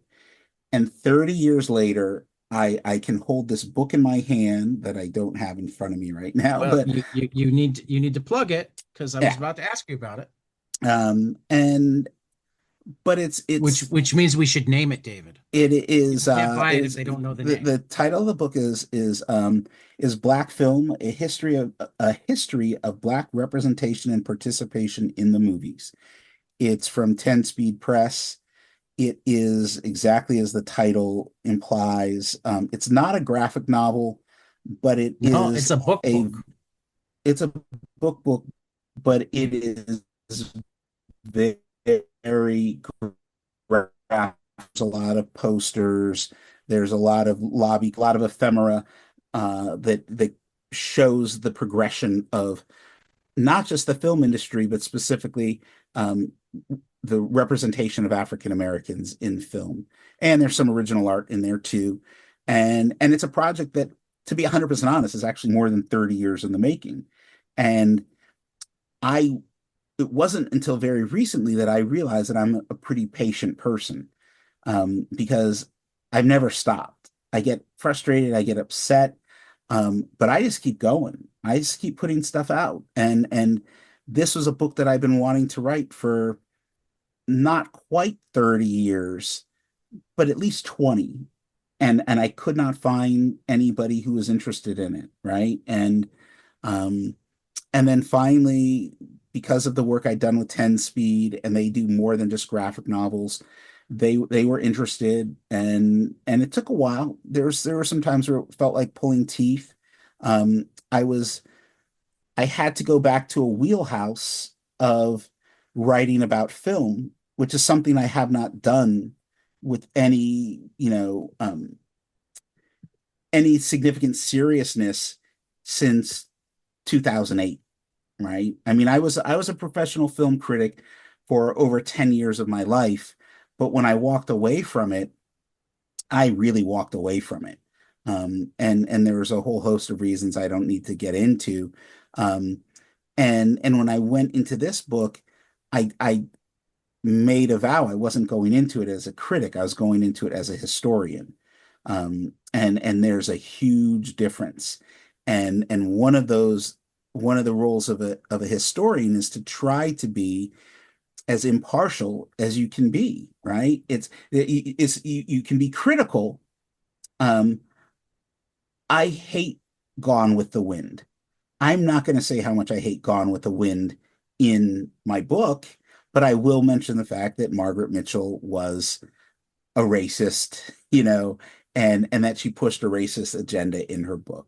That's how it has to be. So yeah, Black Film, a history of Black representation and participation in the movies, comes out March 24th, which is creeping up, Yep, and day before my and birthday. I'm I pretty just pre-ordered a copy. I'm pretty nervous about it for a whole host of Well, reasons, well, I know you sold one because I just pre-ordered a copy. I've sold a few. I've heard from, in fact, what's hilarious, this is crazy to me. It's not a graphic novel. And I've been very clear, and I feel like the publisher has been very clear that it's not a graphic novel. But I was at my local comic store yesterday, and they had just gotten all their, it was New Comic Day, and they bought copies of the book. And my first thought was like, oh God, I hope you didn't buy the book thinking it's a graphic novel. And then I was like, no, I know the guys at the store. They support me with everything I do. Um, and but it's so, again, it feels so far out of my wheelhouse. And then I have to remind myself, oh no, it's not outside my wheelhouse. Like I actually, and I'm not saying this to brag, but I actually know more about film than I do about comics. I mean, It's it was your career long enough that you watched 10,000 movies. Yeah, and it's but and what a lot of people don't know is that I mean, I've probably read 10,000 comics, but they're much shorter. I I I kind of stumbled into being a film critic and doing film journalism, entertainment journalism. Um, and I stumbled into it after I'd given up on comics. And the secret origin story that I talk about fairly regularly is that the person who brought me back into comics, literally brought me back into comics, was Will Eisner. And Nice. it was because I was working at a newspaper and I had the opportunity to interview him in 2001. And it was a really good interview. And anyone who has really studied Will Eisner's career knows that he used to have a column called Shop Talk where he would interview other creators. And if you read Shop Talk is a podcast before there was podcasts, right? Yeah. Um, and so after the interview, he complimented me on the fact that I had, done my homework, and I was calling calling it sequential art and graphic novels, and I told him, yeah, I love this medium. He was overjoyed that I called it a medium, and then I told him, I said, well, I always wanted to make comics, and then that turned You into mean comics aren't a genre? it turned into a conversation about why I didn't do it, why I stopped doing it, stopped pursuing it. And he said to me, he said, you should really go for it. He said, you know enough that you'll be good at it. That's what he said to me, just from this Right. half-hour conversation. He said, you know enough about this medium. You'd be really good at this. And I looked at him. I was 32 years old at the time. And I said, yeah, I'm too old for a career switch. And he looked at me and he went, really? You're too old. And then he just turned around and walked off. This look of disappointment on his face. And I was just like, oh, I just blew it with Will Eisner. I went home that day and I really thought about it. And I didn't quit my day job. But that day I said, I am going to at some point make it in comics because if I find out I don't like it, I can leave. But I don't want to be in my 40s or 50s or 60s and wondering what if, because that comics was the only thing that I would have been wondering what if about. Right. And so I pushed and pushed and pushed. And that's why I say sometimes I don't realize how patient I am, right? Right. Because it took me almost 10 years after that to like get anything significant published. And when I say significant, I mean something that someone paid me to write and then they published it as opposed to me self-publishing. Right. So, and here I am now, that Will Eisner was that encounter was 25 years ago, Right. and here I am. And Well, to and me, in my head, I'm just sitting here thinking, because again, geeky math, yeah, autism brain, I'm sitting here going, you told Will Eisner that you were too old to change careers. Now, admittedly, he yeah, stayed in the medium, but like he was older than 32 when he stopped doing the Weekly Spirit and essentially became work for hire for the army. And he was way older than 32 when he came he out of retirement and did like graphic he was he novels. was no, he was I thought about this. He was 60 when he did Contract with God. When Contract with God was Right. actually published, he was 60. He'd been working on it for a while. Mhm. He and I would argue that it was all that stuff that he published after he came out of retirement, Contract with Yeah. God and New York, City Life, and Last Day in Vietnam, and Fagin the Jew. This is his Yeah. best work. I love the Oh Spirit, yeah. but this is his best work.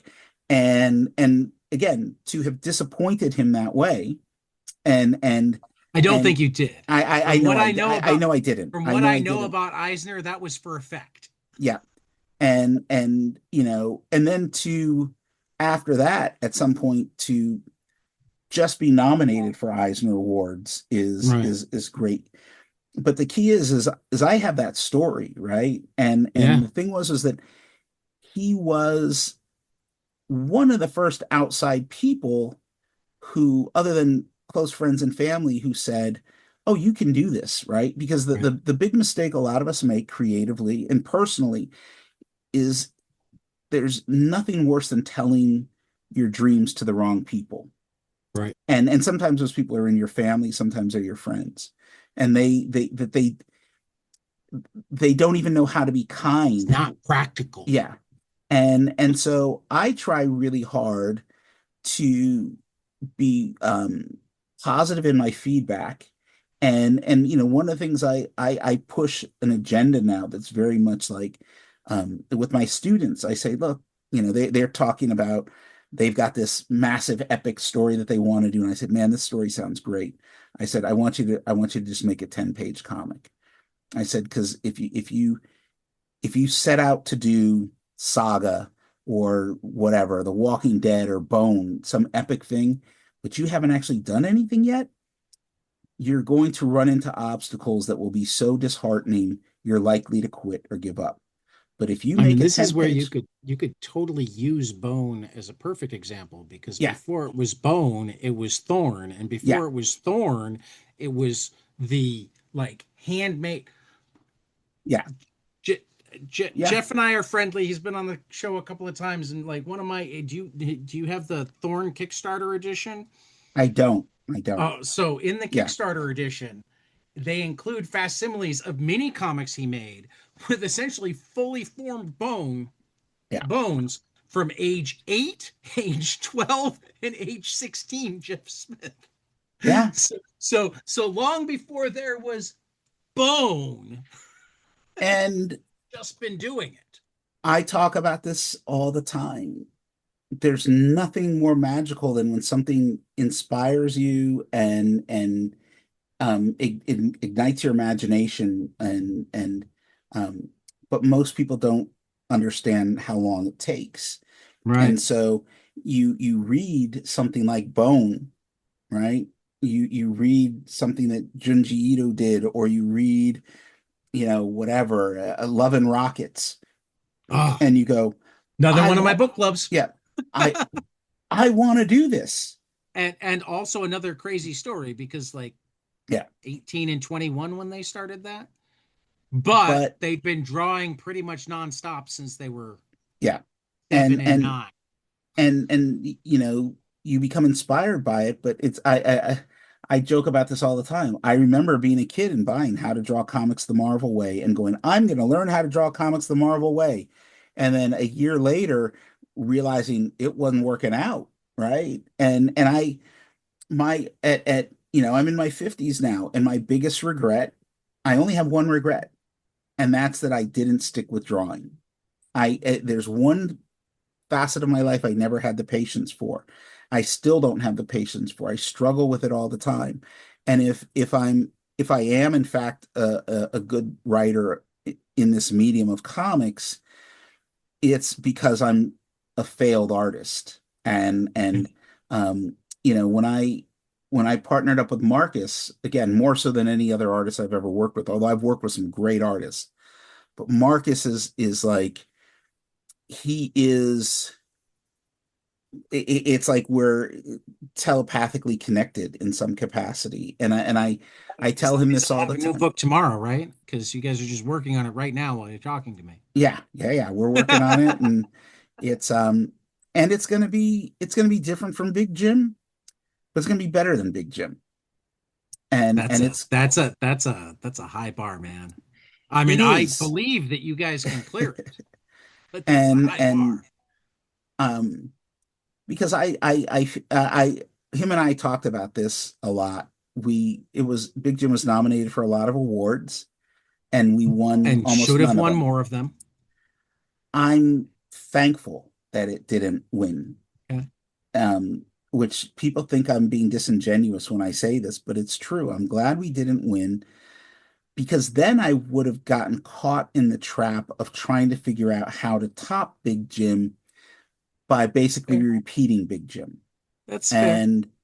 And I not quite a year ago, Marcus and I have been talking about it since before Big Jim came out. What are we going to follow it up with? What's it going to be? And I was having a random conversation with somebody, and they usually when someone says, you know, what would be a good idea, and I listen and I go, yeah, it might be okay. And a friend of Great. mine said, You go make yeah. that comic. But someone said to me, you know, what would be a good idea? And I said, no, what's that? And they said, blah, blah, blah, blah, blah. And light went off in my head. I think I called Marcus the next day, and he was like, "Oh my God." And I said, "Are you interested in doing this with me?" He said, "Yes." And I said, and then we got to talking about what if nobody is interested in publishing it? What if we can't find a traditional publisher? And that sort of, we haven't exhausted all of those avenues yet, but we came to the conclusion last fall in Minnesota, of all places, that even if we got to put the book out ourselves, When were we'll you do it. guys in Minnesota? How did I miss you guys being in Minnesota? I would have driven to Minnesota to see you guys. We weren't in Minnesota. We weren't. We were in Wisconsin. I'm sorry. I realized Wisconsin's even that. closer to me. Um, we were there. That's worse, David. I was there for 20 hours. We Okay. were in and out. I've never done anything where I was in and out so fast. I still Um, would have driven up there. I would have it was like even if what I'd had was to it take time off for? of school, I would have been at that event. I will give The him a harder time because the you and I Wisconsin are having was a great conversation and I hope we'll be Madison Book friends. Club, Madison Book Festival, or some sort of Okay. book festival sort of thing. Right. I can It be was in it was Madison great. in like 2.5 hours. Well, if we ever go back, we'll let you know. So, Well, like I said, it's Marcus that I'm going to give a hard time. okay. Like I said, hopefully we're having a good enough conversation here, and this is the third time you've been on, first time solo, that like I can start thinking about calling David Walker a friend because we're having a good time. I hope. Yeah, yeah. But Marcus is definitely a friend, and he didn't tell me he was that close to me. In defense of Marcus, I have the same problem. I don't necessarily think Well, and about you it, and guys were doing some crazy travel for that book, we so were. like And that trip, overall, I it will be a hard time, not a how dare you. But like I've the third never, member of the Milestone Book Club is Ted Anderson, and he's in Minneapolis. yeah. So like he could have been in we could have had a in-person meeting of the Milestone Book Club with only like 3 hours of driving a piece for the people that live in the Midwest. Well, next time I make it to the Midwest, I will make sure I will try to remember to let you know. Yeah. Um, yeah, no, I mean it's I get it. I just and you just sort of lose track of time, and you because go, I mean, just to give you a mild idea of how crazy I am, yeah, Marcus had to at least mildly when you guys did the talk at the Mark Twain Museum. yeah. I was working out whether or not I could manage to blitz a drive out there and still be home to teach on Monday morning. Well, we are doing an event in Elmira, New York in, I believe, October. Okay. And one of the things I'm talking to him about is, since I'm traveling that far across country, like we should try to do a couple things in the capital region of New York. I've got Right. family there, and Right. so we'll see. But I get so tired traveling. Like it's not like it used to be, where that trip to Madison, Wisconsin was, um, it was I was up for 26 hours straight. I got to the Right. hotel, took a quick nap. Marcus got there a couple hours after me. We went to the art museum. We gave our talk, had dinner. I went to sleep, got up at 4 in the morning, and caught an early flight. I was in Wisconsin for 20 hours. I spent more time up and traveling You, than I did you're making there. me think of the there was a West Wing episode called 20 Hours in LA Yeah. where Bartlett got up at like 4 in the morning to fly to Los Angeles and then flew home that night. And there were like a half dozen people that went on the trip just because he was taking meetings with them on the plane. Yeah. It's I try not to do stuff like that anymore. But I'm doing a trip to Boston that's very similar coming up.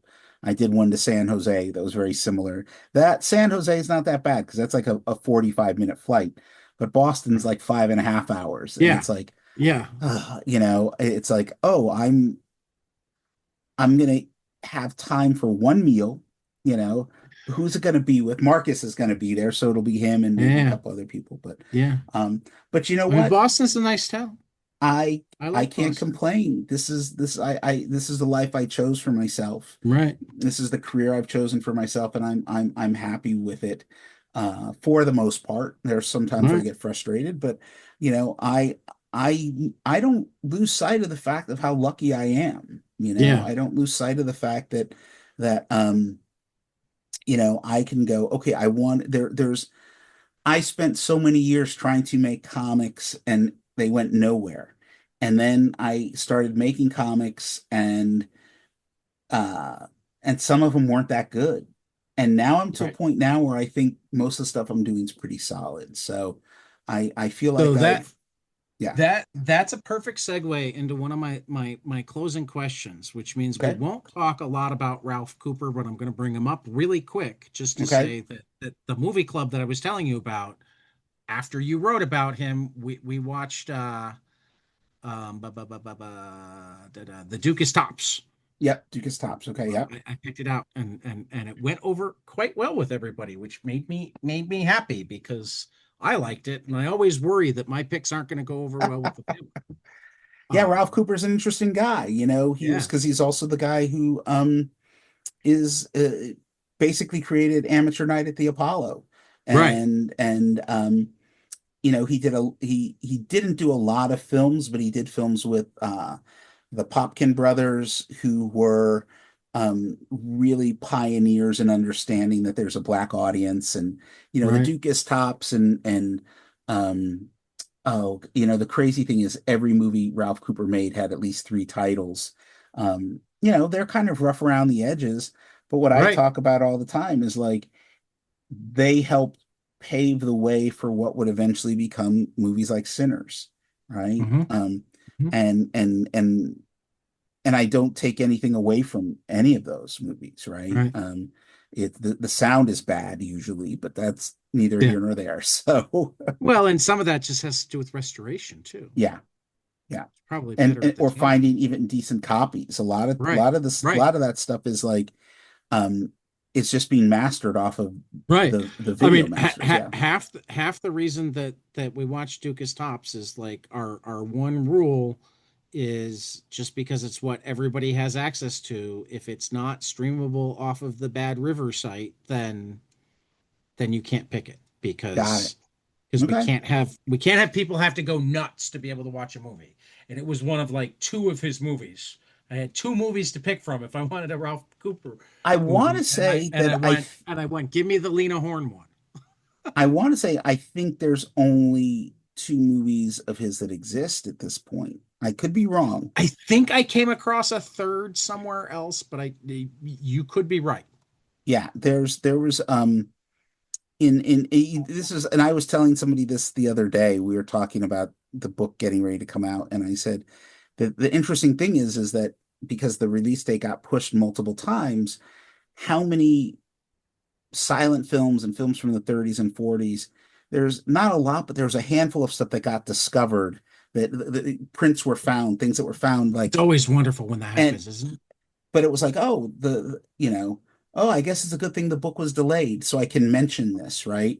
Um, and so every now and then, something gets discovered, and I don't necessarily hear about it right away because if somebody finds the actual director's cut of the Magnificent Ambersons, that will make the news. If That somebody will finds definitely.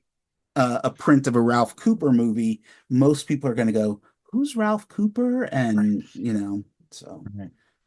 Yeah, no, but the finding the actual original director's cut of Magnificent Ambersons would be like when Bob Hope died and they discovered that there was a full kinescope of Game 7 of the what 1968 World Series in yeah, his wine vault. You know, the yeah, game that the only World Series that ended on a walk-off home run and for like 50 years there was like 5 minutes worth of footage available and suddenly there was a yeah. full color And it's amazing some of those things that turn up, and all you because he'd been on a USO tour and had his assistant yeah, aim a camera at the television screen. yeah, But because he yeah. was Bob Hope, they had the equipment to do that well. It's I find stuff like that amazing. Look, I know we need to wrap it up, so I will but I'll share this story with you. It was the again, black film was the release date was pushed multiple times. Right. Um, and I was, for whatever reason, I was just sort of messing around last year. Um, it was supposed to come out in 2025, was one of the times it was supposed to come out, and got pushed to 2026, which was fortunate because then I got to see Sinners and mention that in the book. But I was dinking around and I stumbled across um, a collection, an archival collection in the UCLA Special Library section that I had never discovered in my research. And I was like, this sounds pretty important. There was a two brothers, the Noble and George Johnson, started a company in 1916 called the Lincoln Motion Picture Company. They were the leading pioneers of race films, and Yeah. and George Johnson was a self-professed historian, and he clipped out Nice. every article he could find, every, and he typed copious amounts of notes. And um, there are 12 reels of microfiche. Each one is an average of 700 to 800 pages. So you do the math on that. Nice. Right. Um, and but none of it was digitized. It was you had to go You to had to go look at the UCLA. microfilm. And so I went to UCLA and I was looking at the microfilm and I was like, holy shit. And I said to the all of the people that would listen to me, I was like, I don't think you understand what you have here. And they were like, oh, well, this is the Johnson collection. This thing's a nightmare. And I was like, I get it. It's a nightmare because he typed stuff on like index cards. And so sometimes there's just a single index card and it will say like, you know, Darby Jones plays the carriage driver in whatever 1933 movie. There's stuff like Right. that. But I was like, how much will it cost to digitize this stuff? And they told me the price, which was out of my, budget, but I didn't care. And so I began the process of paying to have it digitized so that it would be easier for other people to, you know, access it, but I get PDFs of all of it, right? So now Right. I have the last of the reels. Um, just got an email from UCLA a couple days ago, and they said there were some of the reels were damaged, and they didn't know if they'd be able to digitize them, but they were essentially done. And they asked me, I was like, "What the hell are you asking me for?" They said, "Do you want us to do a restoration?" And I was like, I said, "How much will it cost me?" Um, and and as I've been going through it, I've barely cracked, it's the tip of the iceberg. But what I have come to understand about George Johnson was he understood how important this stuff was going to be. Nobody else around him believed it. And he saved history that if it wasn't for him, it would have been lost. And then I stumble across it. And so now I'm in the process of figuring out what to do with some of this stuff. But there is I hired somebody to help me break each one of the reels into smaller PDFs, Right. and she's a total film freak, and she's saying to me, none of this stuff is even listed anywhere on the internet. Like there's Right. people who, you know, and because what he was doing was he was keeping track of stuff. Watch any movie from the 1930s or 40s, and the credits are very short. Oh yeah. It's They're like a standing title card yeah, rather than like a that's 10 that minutes of 10-minute scrolling. scroll.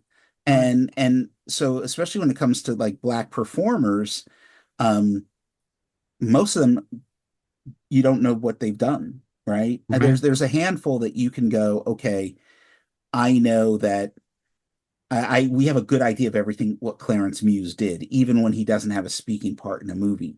But Right. there's a couple actors out there where people don't even know for sure if it's them in the movie, right? Right. And so I've become sort of obsessed with that, and Yeah. I've started to uncover things that I suspect might contradict things that are taken to be the gospel truth Right. in film history, Well, and I, so I feel a whole other conversation at some point because this sounds fascinating. This actually, I mean, to have a comics tangent, are you familiar with Bill Blackbeard? Bill Blackbeard, no, I'm not. There's a similar collection Okay. at the Billy Ireland Museum. Oh, is he the guy from San Francisco that had? Yes. Yes. Okay, I do. I That just when they started putting all newspapers on microfilm, he went, yeah, got that everything. doesn't Yeah. work for cartoons. Yeah. So he sent whole teams of people out all over the country to, they've Yeah. had the collection for 20 years and they're like less than a quarter of the way through cataloging it all Yeah. because I it was didn't realize eight I semi trucks that showed up. And yes. they take it seriously. They're not like, they know what they have. They just have limited funds, resources, time. Well, because I've talked to them about this. I've talked to the Billy Ireland about this. I didn't realize the guy's name, but Mhm. one of the things he didn't do, at least as near as anybody can tell, is he wasn't cutting out the comics from the black-owned newspapers. And Uh, that's what's lost to history, right? And so that's another thing, but I don't know if I've got the time, and I try to talk about it, yeah. but there's I want to say the Pittsburgh Courier, I think was Warrior. had I mean, yeah, like Chris Ware yeah, um curated a couple years ago there were dual exhibits of comics in Chicago yeah. at the Museum of Contemporary Art. It was like 1963 to the present, Hmm. and then Chris Ware curated the one at the Cultural Center that was like 1890 something to 1963, and like obviously it's just an exhibit, but he managed to dig up a fair amount of history. So some of that It's stuff, amazing the stuff that's out there. And there's a lot it, of the black cartoonists were based right. out of the Chicago area. Yep. Um, Well, and and then I mean, if you don't have it, and I'm trying to remember the name of the book, I think I have it right over here. Give me just a second. okay.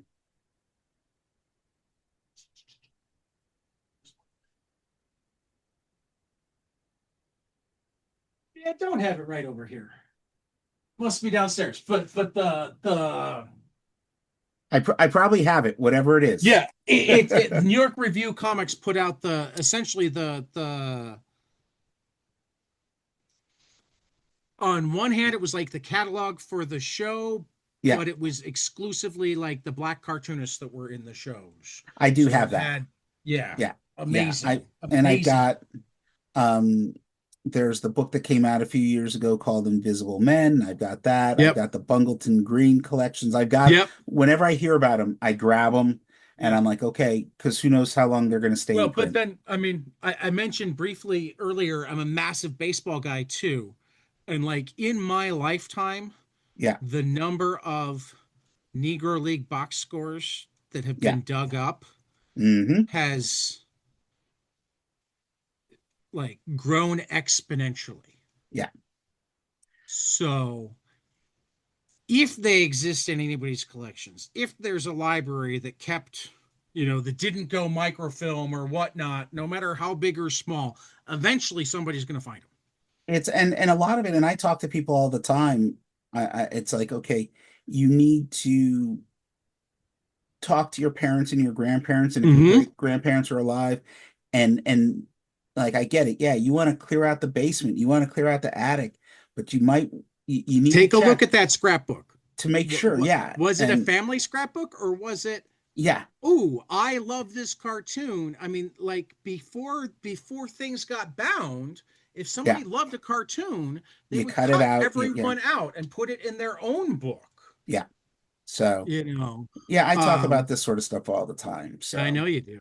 I know you um, do, which is why I had to make certain we brought it up quickly on the show, because I know that there are a couple of librarians that listen, that sort of thing. Like, be inquisitive, people. So, you final, have to be inquisitive. yeah, Yes. be inquisitive. That's what I like. So much that frustrates us in the world Yeah. is just because people aren't inquisitive. And or the and this is the other thing too. There are the people who are inquisitive, and some of them suffer from social anxiety, or they're somewhere on the spectrum. They're Oh, afraid. most of us are on the Yeah, spectrum. I yeah, mean, being exactly. natural. No, no, I mean, everyone is everybody's on the somewhat spectrum. Yeah, well, no, no, I meant on the spectrum, because yeah, like I'm pretty certain the spectrum is yeah, actually closer to 60% of the population. The yeah, difference being that the 40% of the population that are neurotypical really fall into two groups, think in words, think in pictures, and otherwise they're pretty much the same. And they're even brain scans at this point. Like neurotypical brain scans yeah, look really similar. yeah, You take two autistic people and their brain scans not only look nothing like the neurotypical people brain scans, they don't look anything like each other. yeah.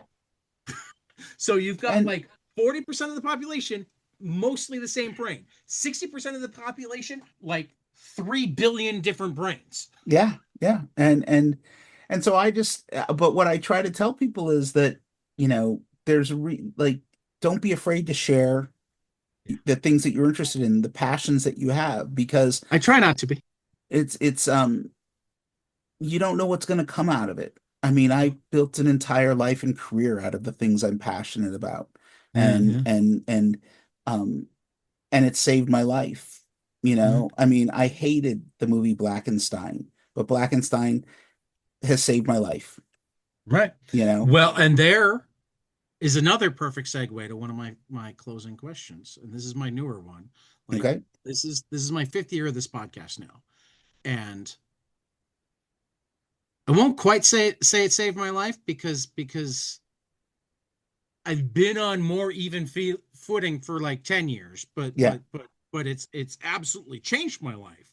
I feel like I live in the twilight zone right now. Like Yeah. I come home from work and I get to talk to David Walker for 2 hours. I go, like we talked about Will Eisner, and it reminded me that like Dennis Kitchen is a friend of mine, and Yeah. I've had him on a few times, and we've talked that like at some point we need to do just an Eisner show, and at some Yeah. point we need to do just a Harvey Kurtzman show, because he was the one that kind of nudged them back into the scene Yeah. and had them doing stuff and then managed their artwork and Yeah.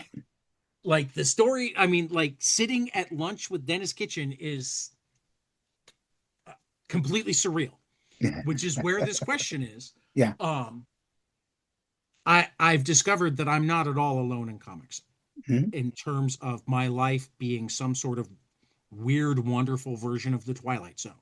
Okay.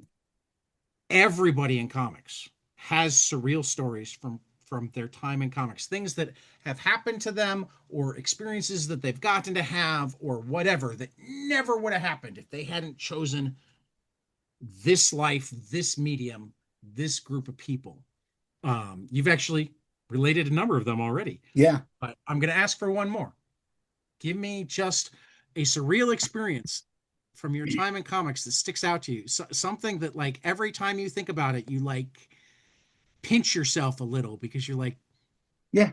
did I really get Um, to do well, that? the Will Eisner one is up there, but the Yeah. one that is the biggest one was Dwayne McDuffie and my Oh, relationship with Dwayne nice. McDuffie. Um, the first time I met him was in the late 90s. I was self-publishing Badass Mofo, my fanzine, but I wasn't really trying to make comics. I was doing little comic things here and there, but I was keeping my love of comics secret. Because I figured it was never going to happen for me. But I met him at a convention.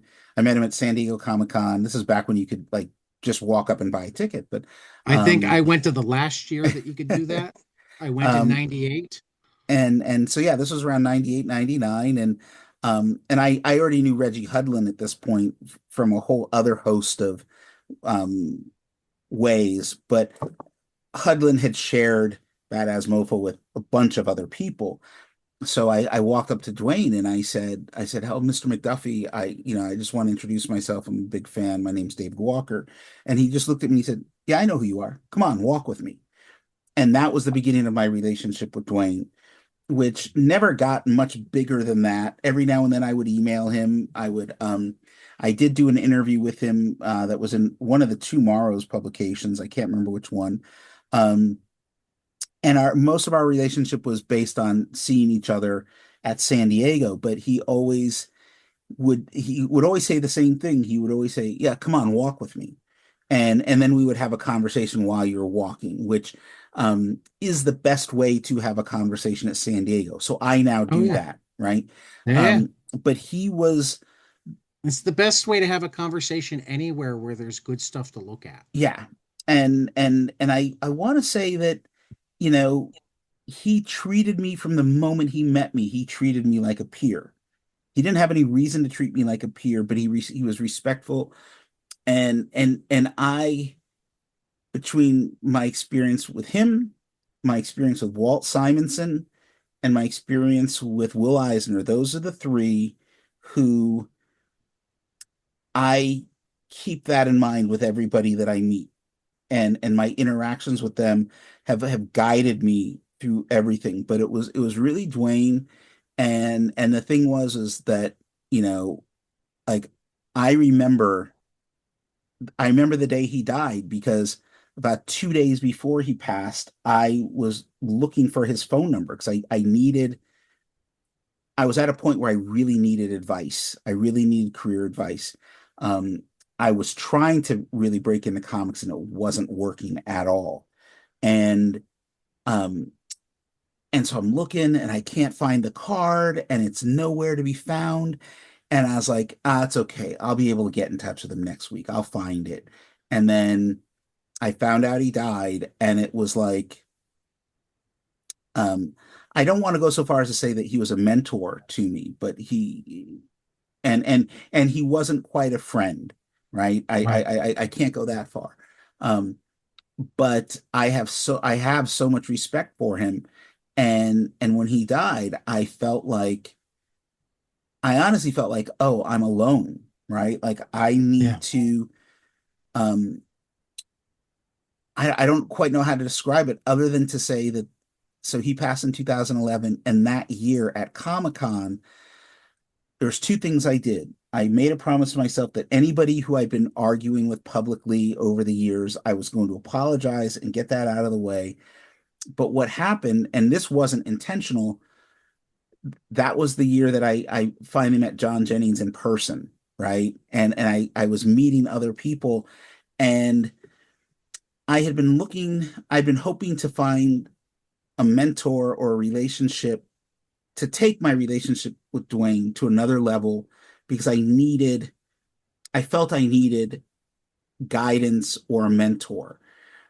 Right. And but what I discovered after his death and what I found was a group of peers that were sort of in the same space that I was career wise, making a name for themselves, but hadn't broken big or anything like that. Right. Um, but they all happen to turn out to be my friends, right? Right. And so I think about that, and I don't want to get overly emotional, but um I sometimes wonder if that would have happened if Dwayne was still alive, right? Like it's almost like it's very difficult to say something positive came out of somebody's passing, right? But I know that his death left a void that Something positive came out of his living. it was how Be, he be, be, lived, be, and not because having him there. having Yeah, him have made you know that even if you didn't have the relationship beyond, I mean, here I am just putting on my teacher psychologist yeah, hat, so like tell me to stop if I should, but it yeah, like helped you see that like the first thing is just talk to the people and enjoy their company. And if the friendship extends beyond the con, that's even better. But like Yeah. this weekend, I'm going to make a point of Yeah. making myself vulnerable, allowing And just interactions to being, happen. I tell my students all this all the time. I said, I'm not going to treat you like you're aspiring comic creators. I'm going to treat you like you're comic creators. Well, and that Now, that that's one of the things that went through my, I mean, just sharing probably too much myself. When you said he had no reason to treat you like a peer, yeah, what went through my head is, yeah, but he had no reason not to either. that's the ticket, right? And so, He had no reason not to treat you like a peer. That's one of the yeah, things I love about the I mean I mean that's where this question came from. yeah, Because since day one, even though I've got this dinky podcast that like, hi mom, hi Adam, hi John, hi Britt, those are the yeah, four people I know who are listening. yeah, And they might be the only four. I, yeah, I have like no guarantee. I mean, I'm pretty certain we've got a wider, but like, there's no evidence that we're a really well known. But you treat me like a peer. Everybody treats me like a peer. Everybody has been treating me like a peer since day one. I mean, we brought up Bone earlier. Jeff yeah, Smith was the first person to follow me on Twitter. Nearly made me shit my pants because I'd made a because one of the reasons that I liked Twitter, and finally Blue Sky has set this up this way too, is that you couldn't send a direct message yeah, until they followed you. yeah, So that was like the invitation to yeah, send a direct message. So I'd made a promise to myself, if anybody I want to talk to on the podcast follows me, I have to send them a message. And of course, Jeff Smith was the first one. And I'm like, oh, fuck. yeah, yeah. Oh, No, it's fuck. kind of I have to crazy. write a letter to Jeff Smith now. And he responded in like 5 minutes. And he's like, I'd love to come on the show. Here's the email address of my assistant. And I'm like, ah. Yeah. So it's all good, It's all, which, as we're saying this, I'll wrap it up. It's reminding me, who I haven't Well, talked to particularly in. because there's one more question. Well, I'll just say this before you ask the Yeah. question. It's dawning me I haven't talked to Scott McCloud in like a month and a half, and he's Well, someone that I if interact you with. had a good time with me, let him Yeah. know that I'd love to talk to him because Okay. I've never talked to him. Yeah, he's I haven't been brave enough to write an email to him yet either. So like, it's not his fault that I've never yeah, yeah, talked. no, I get it. I get it. I've been there. I've been there. So what's the final question? The final question is tell me something you love, preferably a comic, but we don't have rules, preferably storytelling, but again with the rules, but something Okay. that you love that not enough people around you have experienced, and you want more of them too, so you have more people to talk about it with. I always mess the title of this up, but there's a graphic novel. I believe this year is the 10th anniversary of it. The Life and Art of Charlie Chan Hock Chai by Sunny Liu. Um, I know this one. it was, I had an existential crisis after I read it, um, simply because I don't have the It's ability, just the art of Charlie Chan Hock the Chai art of Charlie Chan Hock Chai. by Sunny Sunny Liu. Liu, and it is everything that is great about this medium. It is. He is an incredible talent. I've never met him. I would probably geek out, fanboy out if I did meet him. And but it was difficult. It was a very difficult book for me because it's something I can't do. And I do feel incomplete as a comic creator because I can't draw what I imagine, right? Part of the reason my relationship with Marcus is so strong is because Marcus draws what I'm imagining, only he draws even better than I'm imagining it, right? Right. But so yeah, the Art of Charlie Chan Hock Chai is a book that I tell people, there's other books you could go to that I could point to, but when I think about like the absolute endless possibilities of what you can do with this medium, it's that's It's it. It's one of those I books. mean, you immediately, I mean, I have read this one, but Yeah. I've only read it once. B, it's been a while. You immediately put one on my list that is like, oh, I need to go revisit this. This might be one for a book club at some point.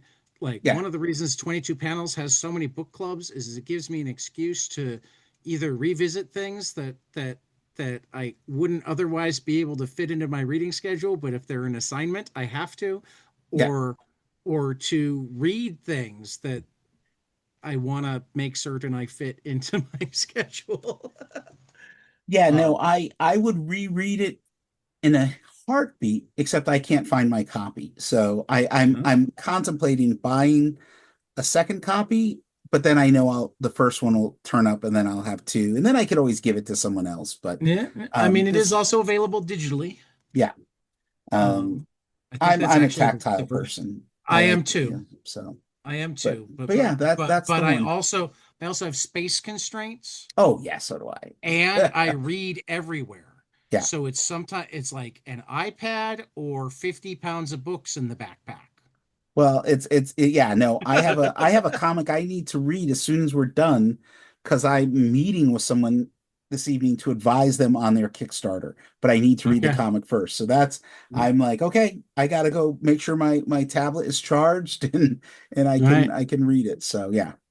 Well, David, it has been an absolute pleasure.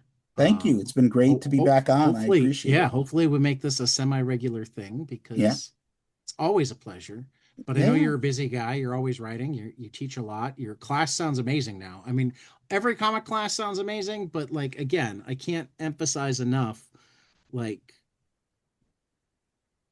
the word that's used in like teacher studies is the Hmm. hidden curriculum.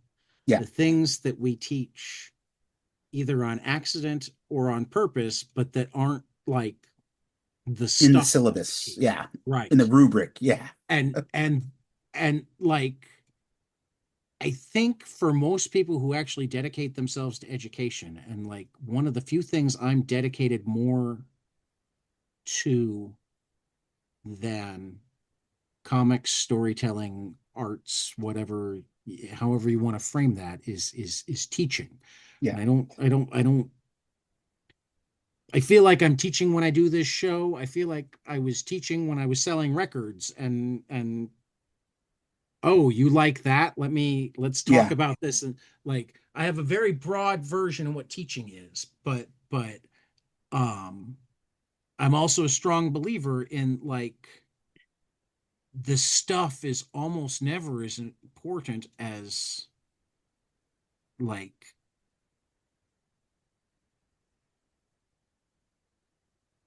the humanity, Yeah. the ways you know, I mean, I was blessed or cursed to be really good at math, so I find myself tutoring math or teaching math a lot. Um, and people will say, "When am I ever going to use this?" And for that matter, I get really upset when other teachers will say, "Look, I know you're never going to use this again, but we got to get through it." Because I'll sit there going, "Okay, like a football player, Yeah. do they bench press on the field? Is that part of the game? Is Yeah. bench Yeah. pressing part of the game?" But is there any football player that doesn't bench press to prepare to play the game? When you're doing math at school, you're flexing your problem solving muscles. You might not do the specific things, but you need to learn how to look at things from a different angle. I teach my students, and we'll get into this next time I come on, Yeah. what I call the math of comics and how you have to know math in order Hmm. to make comics. You simply can't do it otherwise. Yeah. And most people don't think about it that way. I was terrible at math. Comics taught me how to love math, right? It really did. Right. And it was like because it's so applicable to this so many mediums, right? So yeah. But also even in teaching comics, you're like it's a way of looking at the world. It's a way Yeah. of like I brought up Jim Terry's movie Shank that I saw last night, way back at the Hmm. beginning of the podcast. And one of the things that I also thought about as I was driving home is like you can see how the director had experience as a comic creator. Yeah. Some of the decisions on what was important, what angle to do, like the number of times where it was a slightly lower angle, but actually, if you thought about it, more realistic to what it was supposed to be, even if it wasn't as visually pleasing as the angle that you would normally see.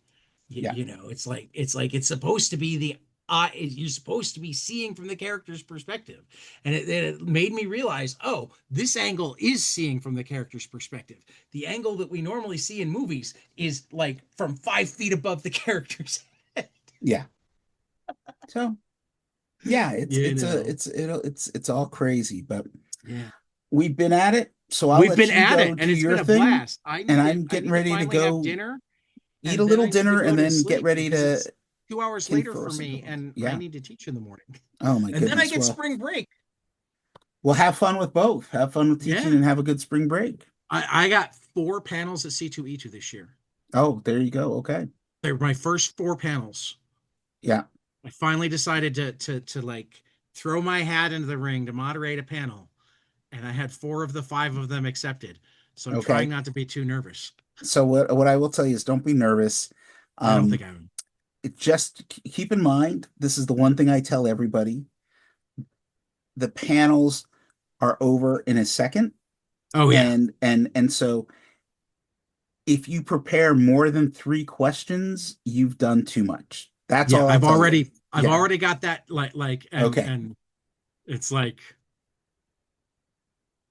So just I've got these 2 questions that I can just pull out if I have yeah. to, right? I've got a Yeah. handful of podcast questions that are just evergreen that I can pull out if I have to, but it's like, okay, who are you?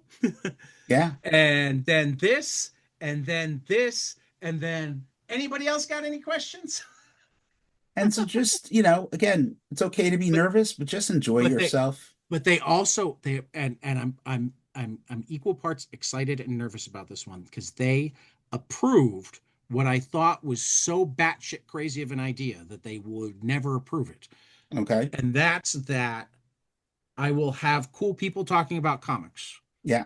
which is we will be projecting pages or maybe a scene, certainly no full comics, Yeah. right? I've got a couple of actors that will certainly help read them and any other people. But I mean, so far we have 8 people on the panel. I'm literally inviting anybody I already know, and my wife's going to put together invitations that I can give to because she's an art teacher and visual Yeah. designer. So I'll have invitations to literally just hand to people saying, "Hey, come join this." Because what I put it like the description is essentially comics is the greatest medium for storytelling. We're going to appreciate it. We're going to bring as many people who make or love comics into the room as we can humanly fit. We're going to read some comics together and talk about why they're awesome. Okay. So Audience participation is encouraged. let me know how that goes because I have a similar idea percolating. And so I want to Yeah, compare notes with you. But I am going to let absolutely. you go because you got to Yep, eat. I got to yep, eat. yep. But I will talk to you soon. It has been a For 22 blast. panels, this has been David Walker, and we will see you after the next page.